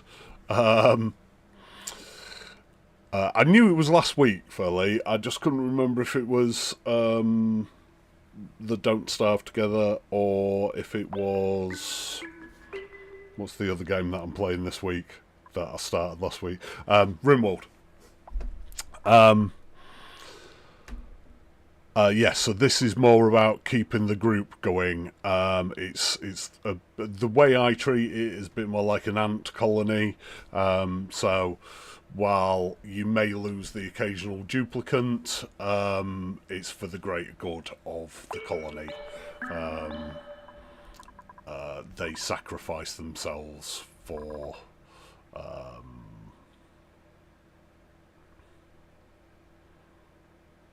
the betterment of all dupe kind. Commander Team Kill. By all means, watch my my last VOD. Yeah, Don't Starve is hard. You've never done more than 15 days.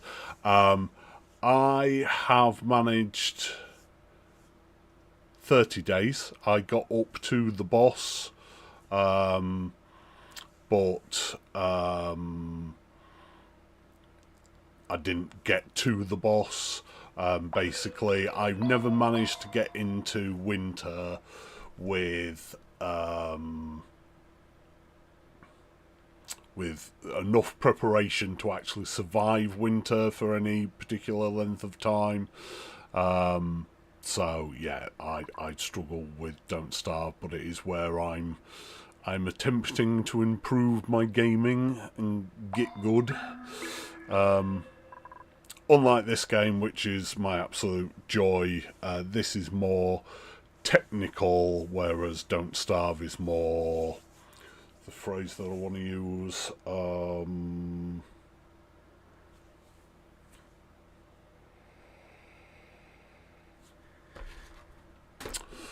I can't think. Evil horror type thing, where you lose your mind every time you see some horror. Fairly, I have this game on my wish list since I saw Markiplier. I'm afraid I've never heard of before. Play it, but it has been there forever. I don't know what state it's in at the minute, but it is regularly on cheap. Not to mention, apparently, as I open Steam, apparently there is a Black Friday.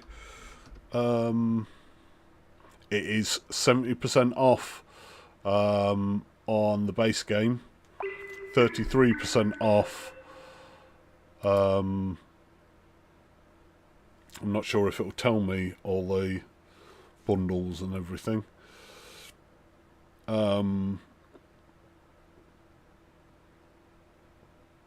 Excuse me.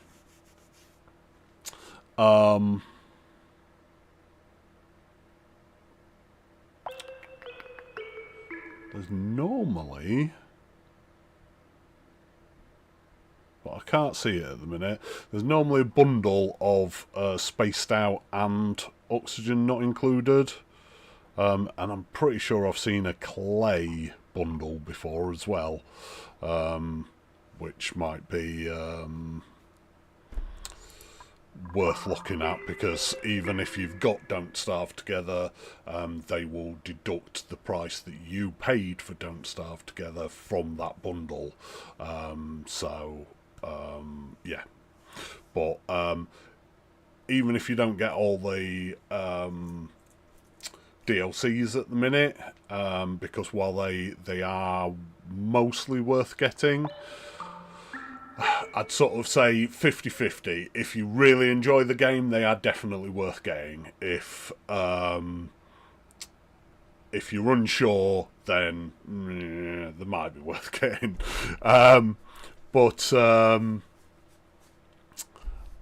Yeah, this is much more technical, whereas like Don't Starve Together is much more magical and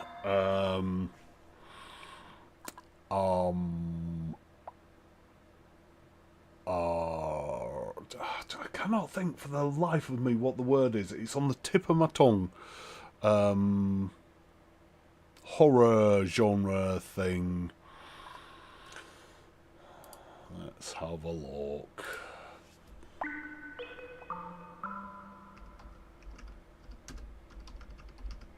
What does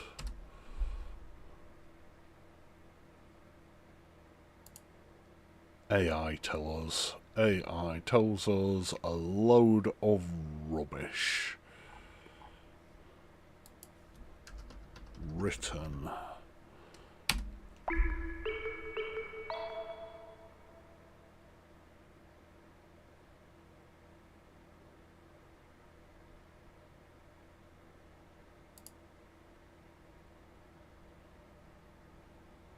Nope. 9th century. Cthulhu! That's what I'm talking about.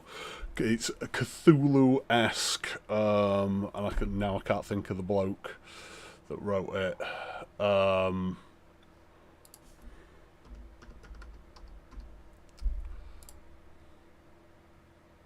Lovecraftian. That is the exact word that I was looking for. Yes, Don't Starve Together is Lovecraftian, and it's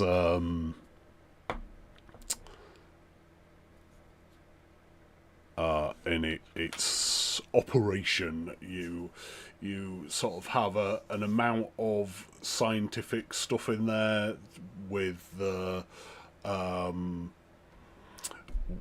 much more horror, magical type stuff in it. And I absolutely love both things, so hence why I'm now trying to get into Don't Starve. But yeah, we managed to survive a whole 7 days. That's me and my daughter playing together. On Saturday we played.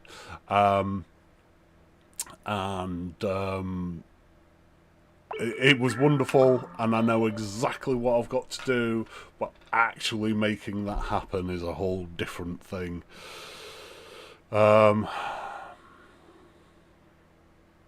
Right. But however, let's get back into Oxygen Not Included, where we are right now. So, what I'm doing here, 6, is creating a sink for the carbon dioxide. 3, 4, 5, 6. 1, 2, 3, 4, 5, 6. But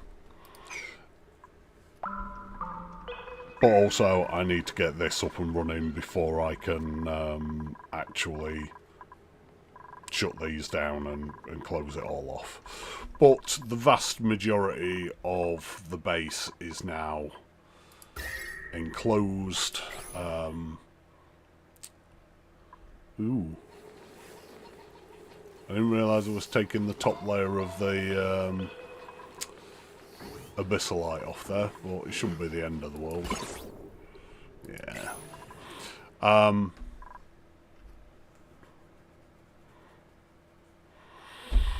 Yes, we will be continuing this next time because we're fast running out of time. This doesn't want to get up and running, but I've got another aquatuner to put in, so we'll see how that aids that getting up and running. Need to do some digging out.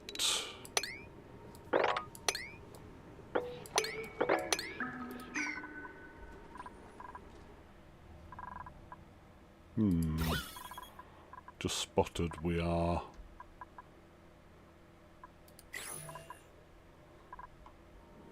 Excellent. We're pumping liquids down again.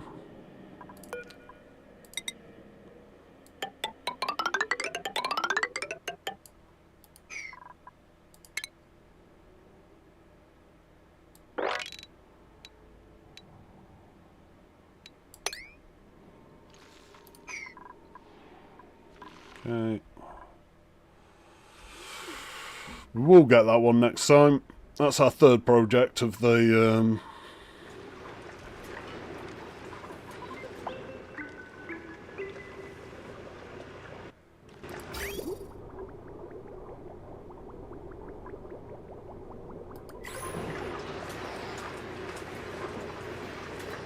So that metal tile is slowly coming down.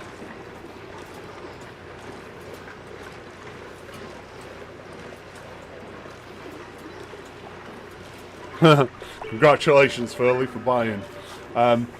I would agree with Team Kill that playing the vanilla base game is probably the best place to start because Spaced Out complicates it, but you can turn Spaced Out off if you wanted to purchase that now and then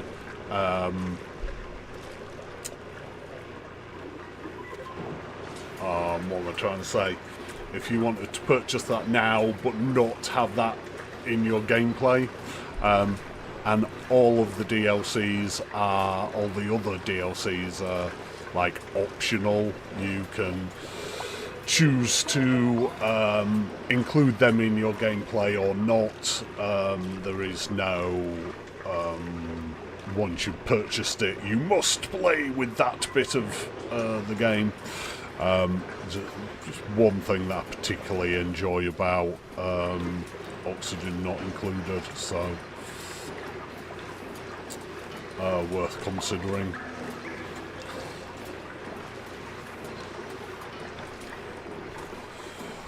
Right.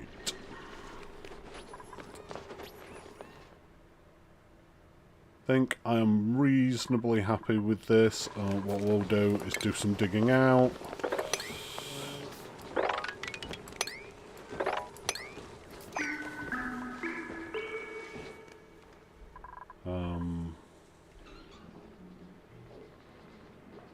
Once it's completed, I will be reasonably happy.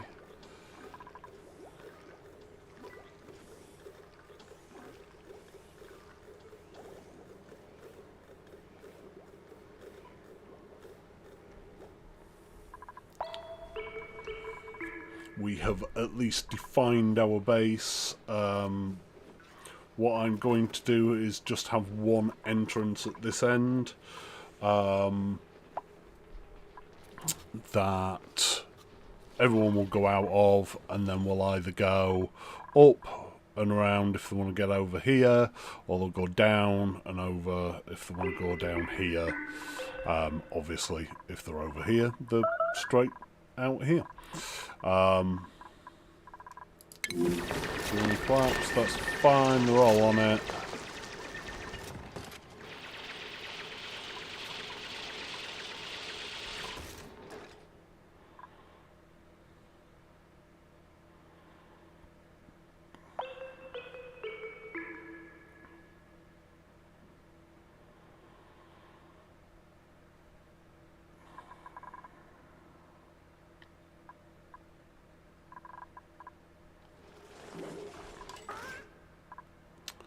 Okay.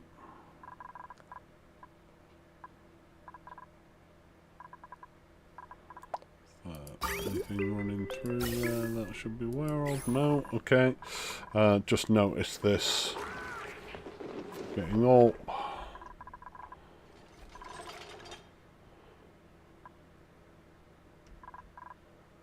I will say for definite, team kill, space will not be next time. What might happen is that we break through to actual space, but it will not be a rocketry program by that time. Team kill, don't get frustrated if your dupes die and your first runs fail. It's hard to get into, but make sure you have clean water and toilets. Watch your food, you'll be golden. Also, don't overpopulate early. Yeah, the overpopulate thing is where a lot of people go wrong. Your printing pod pops every 3 cycles, and everyone feels like they must take another duplicant.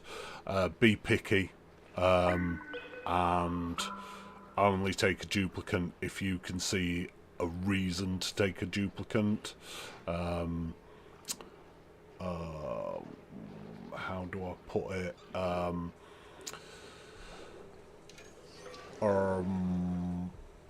You know, work out what you're missing.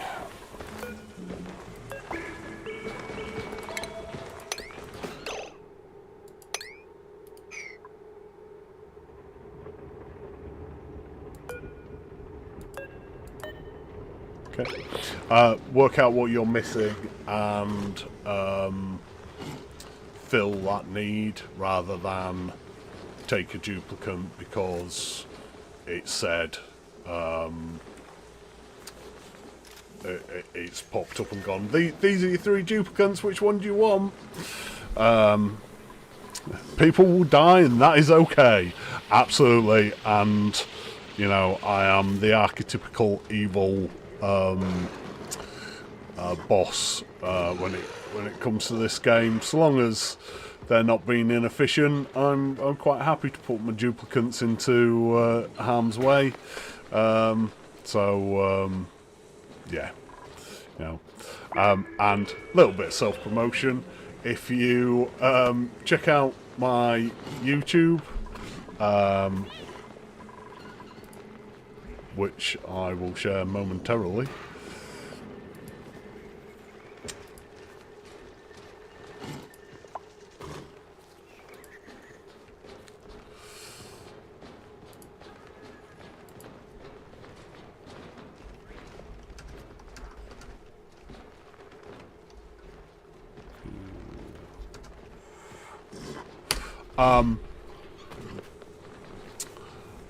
Yeah, if you go to my YouTube, then all of this series is on there, and I have literally played from the beginning and explained what I'm doing all the way through. Most of the time, if I've not explained something properly, I'm very welcoming of people to go, "Oh, you said what? What do you mean?" Yeah, by all means, catch up and come and ask more questions, Furley. TV's first time chatter. Hello, if possible, could you go over the schedule tab in detail? I'm really struggling to schedule my 3 to 4 dupes. Haha, thanks. Absolutely. It's not the most obvious of things, so I will do that in 2 seconds. Furley says, I have class, so I have to go, but thanks for everything. No worries, Furley. And like I say, by all means, when you get playing, come in, ask questions. Even if I've covered it in the series before, as I have the schedule tab, I will happily take time to explain it all again. I just want people to love this game like I do.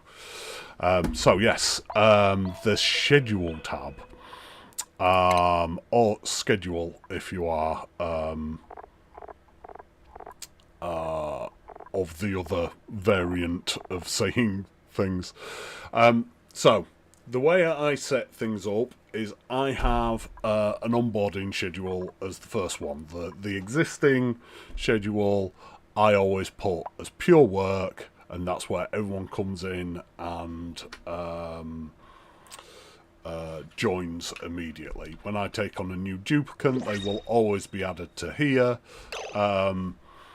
And they will work their guts out until I put them on a new schedule. The main reason for that is twofold. One, they always start with, I think it's like 1.6 days, or maybe it's 1.3 days worth of food and stamina, which they get back from sleeping. In them, so let's work them to death until they absolutely have to stop. The second thing is them working themselves to death will highlight. Doesn't that affect their stress level? Yeah, but that's what I was just coming to. When they start dropping. That's what's going to highlight it to me, that I've not put them on a correct schedule. God, words are difficult today. Words are difficult every day. What am I on about? So basically they start doing things like sleeping on the floor, and just generally struggling day to day, and that's what makes me think, hang on a minute, are they on the wrong schedule? What's going on here? And then I'll look at this and find out I've got 24 duplicants on the onboarding schedule. And that's why everyone's weeing themselves. As Team Kill says, stress isn't too hard to manage. I've not even set up. I mean, I'm on the quote unquote normal settings for this run through. I've not even set up a massage room yet. And a massage room just absolutely beats the stress out of them, almost literally. The animation is very funny, and depending what skin you put on your massage tables can be even funnier. But yeah, very easy to handle stress, even on harder levels where stress is more put onto you. it's still quite easy to handle that stress. What tends to happen on harder levels is you waste more time in the massage room with your duplicants until you get more systems in place to stop them getting that stress in the first place. And then for actual schedules, I start out with 2 downtime, 2 bedtime, and 1 bath time. Bath time you won't be using until you get showers, and once they get up, they will they'll go do work if they can't take a shower, so you don't have to worry that you're wasting time there. With 2 downtime, that is more than enough for them to go to the toilet, grab something to eat, and then get back to base. In most instances, until you get this long commutes thing coming up, at which point you need to start lengthening your downtime. I think the maximum benefit in terms of you get more, if I click on one of these guys, is it on stress? No. Morale. Yes, there we go. Downtime bonus in the morale is +3 for having a 4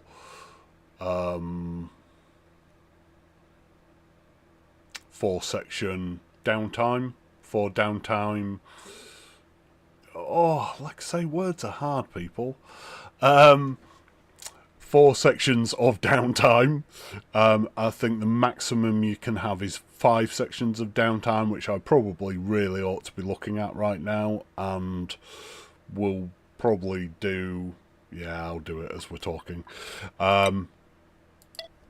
But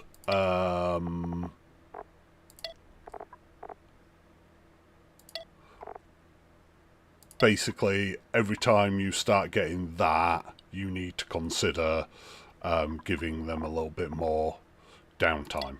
Now, you can add half a day of downtime, and it really doesn't matter. They will only get a max bonus to their morale of 4, I'm pretty confident. But at the point that you get to 5 and you're still getting long commute moans, you need to consider better forms of transport. So for your first upgrade will be the fire pole. Your second upgrade will probably be 2 plastic ladders, which I will be putting in soon. And then we've got things, if you're playing on a classic size map like me, you probably want to start putting in transit tubes. I think that's pretty much it. You can do things like putting in metal tiles so they can run faster on them, but they only have a limited amount of benefit. So do you only need 2 bedtime max? So what matters on your schedule is that they get to bed. If they manage to get to bed, even if it was like your little arrow was, let's find the one where we are now. Oh, okay, we don't actually have that schedule. Awesome. But if your little arrow was like there, you know, it was just about to tip into bath time, that's absolutely fine. So long as they make it to bed, they will sleep for as long as they need, and that's all that matters. Obviously, if you've got no showers, then they'll sleep through their bath time. They also will not necessarily sleep for 2 hours. they will get up as soon as their stamina is fully restored. So yes, just 2 bedtimes. Make sure this is sufficient. You're not getting too many long commute moans. And all I do is for every schedule I offset it by 2 so that they're going to bed at a different time. That means that they're likely going to the toilet at different times, and they're definitely showering at different times.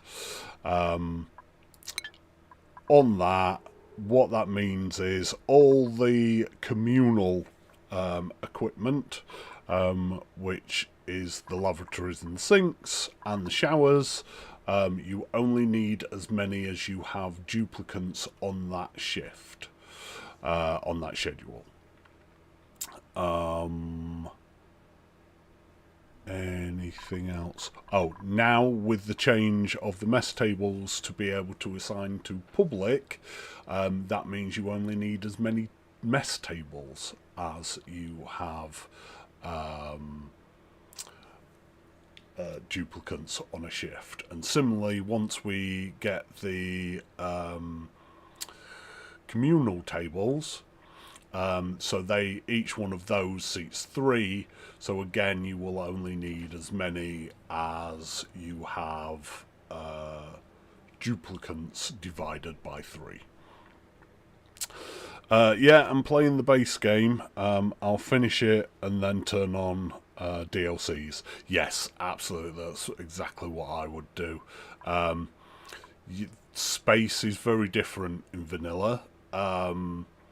Some people actually prefer space in vanilla. I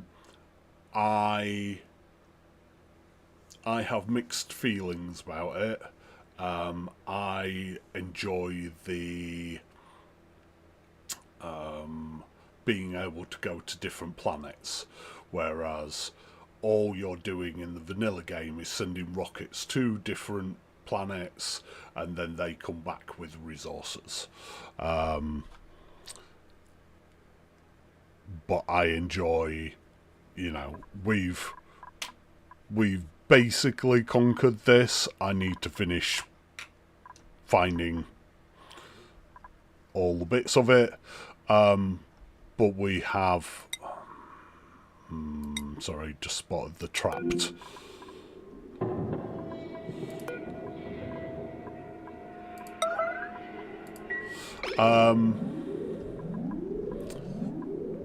Oh, and it's a pay. It's a pay again. Sorry, major blowout with pays in the past.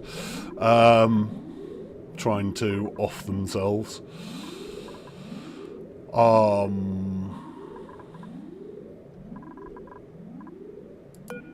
Yes, but definitely worth doing the vanilla game at least once. And as I say, you can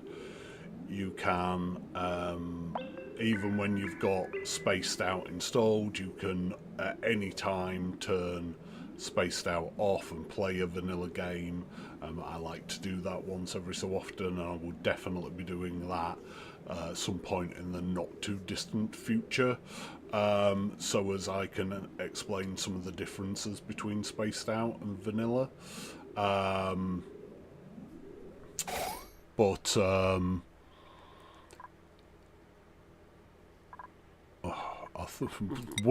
thought somebody else had gotten trapped then because it took a second for the trap to disappear.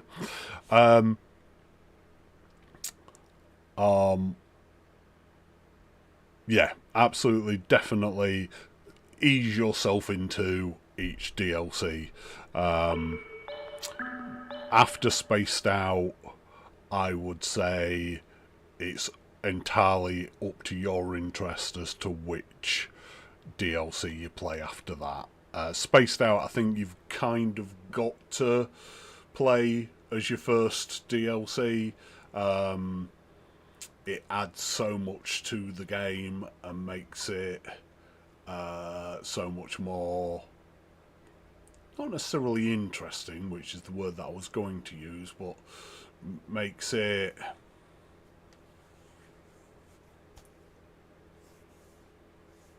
different anyway. Yeah. Also adds in things like radiation and other critters, which are fun to learn. But I would definitely do that one before I start delving into any of the other smaller DLCs. But at that point, it's up to you which one you do first. Don't worry about having to do them in any particular order of, you know, when they were released or anything. They're just as good in any order, and bionic duplicants can be used in any environment, in quotes, you know, with any other bits and bobs, but the 2 planet packs, the Frosty Planet Pack and the Prehistoric Planet Packs, although you can mix in elements from each one, the main element, as it were, is you have to choose one or the other. So the Frosty Planet Pack gives you like a geothermal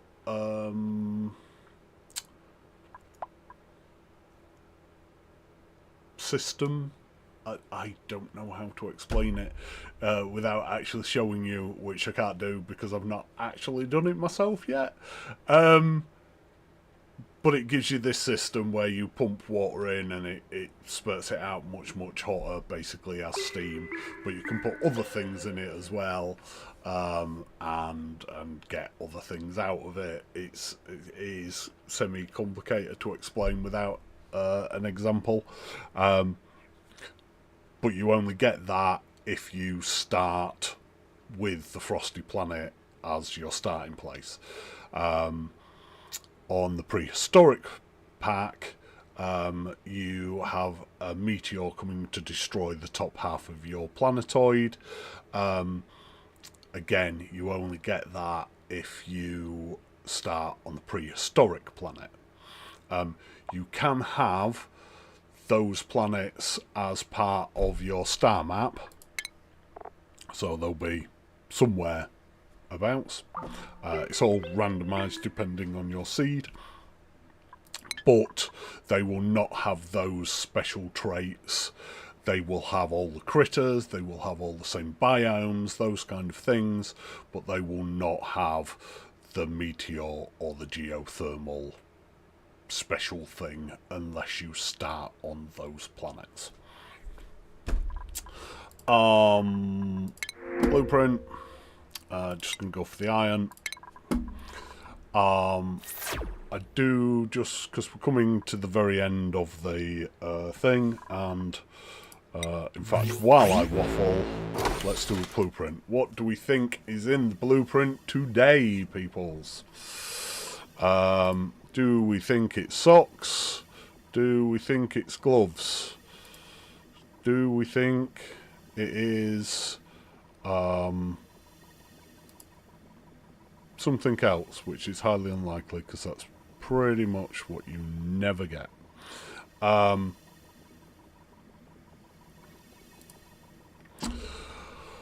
Or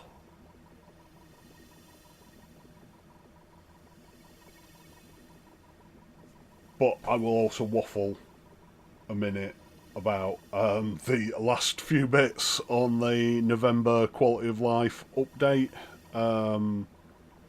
So the main one that will mildly affect us is laboratories no longer require a light. I will explain that in 2 seconds. Let's just pull this blueprint. We have... Oh! A sculpting block. I am honoured, Clay.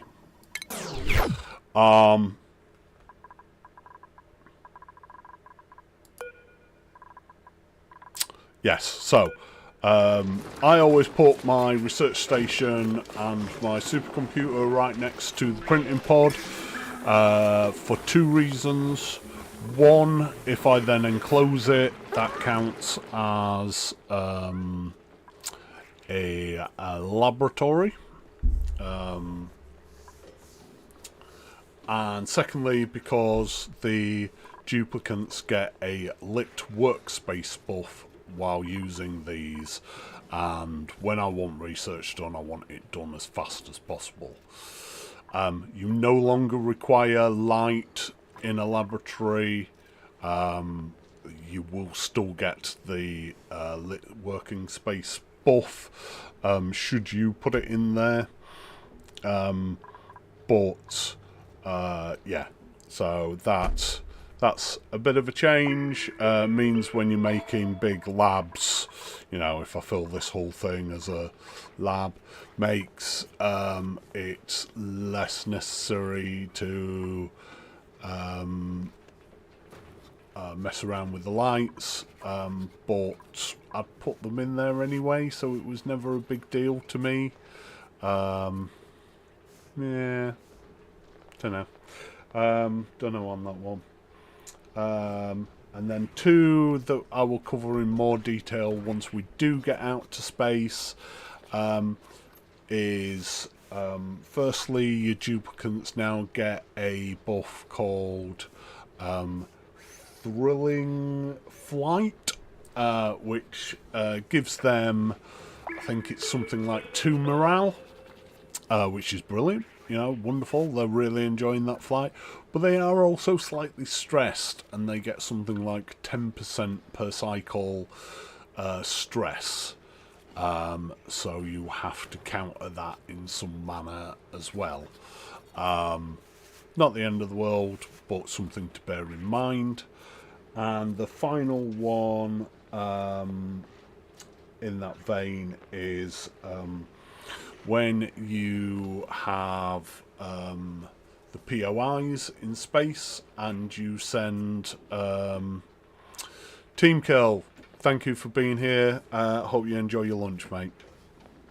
I'm finishing up momentarily anyway, so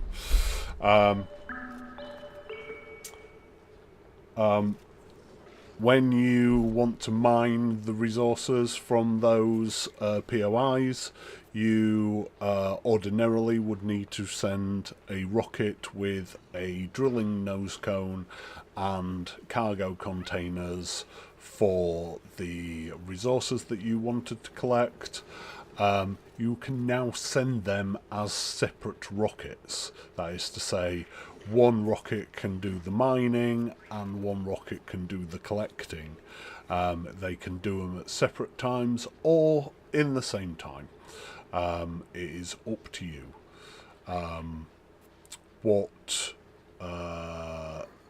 What that means is that you don't have to build, quote unquote, the perfect rocket to go out making those collecting those resources. You can design one just to do drilling and one just to do the collecting. Means it all that gubbins will fit on a smaller rocket if necessary. Is the main takeaway from there. The one last thing, and if anything, is two things actually. There has been major improvements in the game's ability to run, the efficiency of the game to run. I have a friend who has a ridiculous save, who was down to 2 FPS when running the game. They reloaded that with the new update and are now getting 15 frames per second. While it's still a bit slideshowy for the ridiculousness of his save, that is just a massive improvement. Oh, one other thing is jetpacks. So the improvement, as it were, to Atmo suits is jet suits. They have been massively reworked. I don't use them ever personally myself. I'm not keen on them for several reasons. But they supposedly are much more efficient on computer usage now, whereas before, because they could move 8 directions wherever they wanted, there was all sorts of issues with them. I may, for the sake of it, try and use some jetpacks at some point, some jet suits, on this playthrough, just to see if they've been improved at all. But I'm still at this point not advocating for them.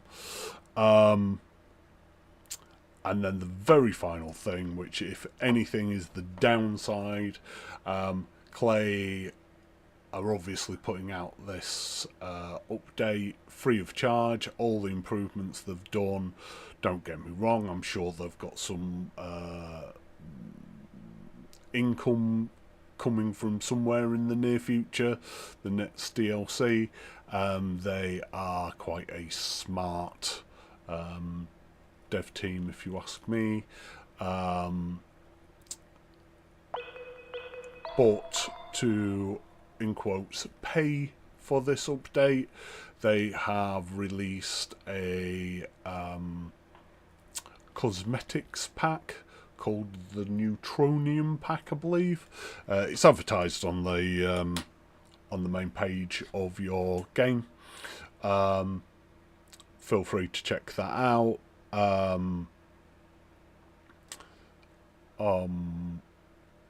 It is obviously paid. You get some nice looking things. I don't think they're great, to be honest. And I think if you're not selling content, proper DLCs, I think this is probably the best way to make money out of your players, because if, like me, you're really not that interested in the cosmetics for the game, then you don't bother with them.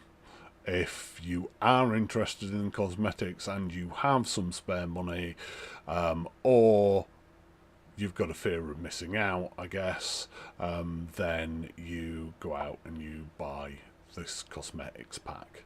But it is, you're not getting anything in there that would make you feel like you was really missing out of the game. Yes, you've got some pretty things that other people may not have, but like I say, they're not that fantastic in my opinion, and they're also not impacting your game. You're not missing any features.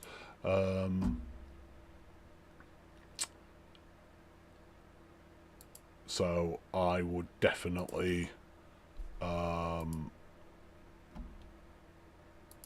advocate, if you need to make money for your game, that is the way to go.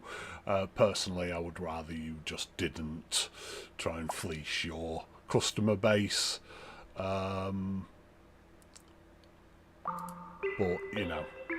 it is what it is.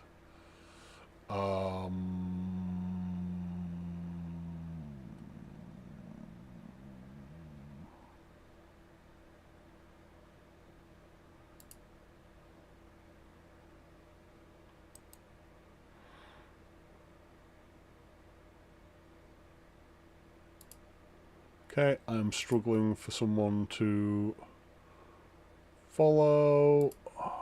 to raid to rather. Can't see anyone on that I know that I desperately want to raid to. Can't see any English Oni.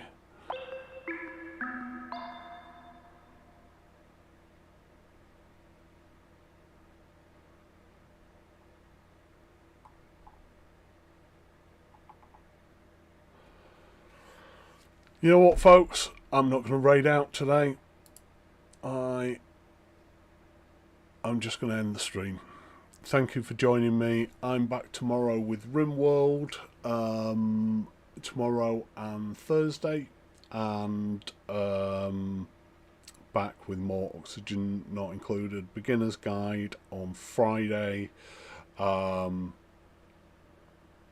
Any of the games that I play, please feel free to come in and ask questions. You know, we all started somewhere, and I'm noob friendly, as people like to say. You know, I don't see the point in shaming noobs, because, as I say, you know, you'll pick up a new game tomorrow and you'll be the new noob, and now you're the funny looking one. So yeah, anyway, so thank you for joining me, and I'll see you again soon. Thank you. Bye.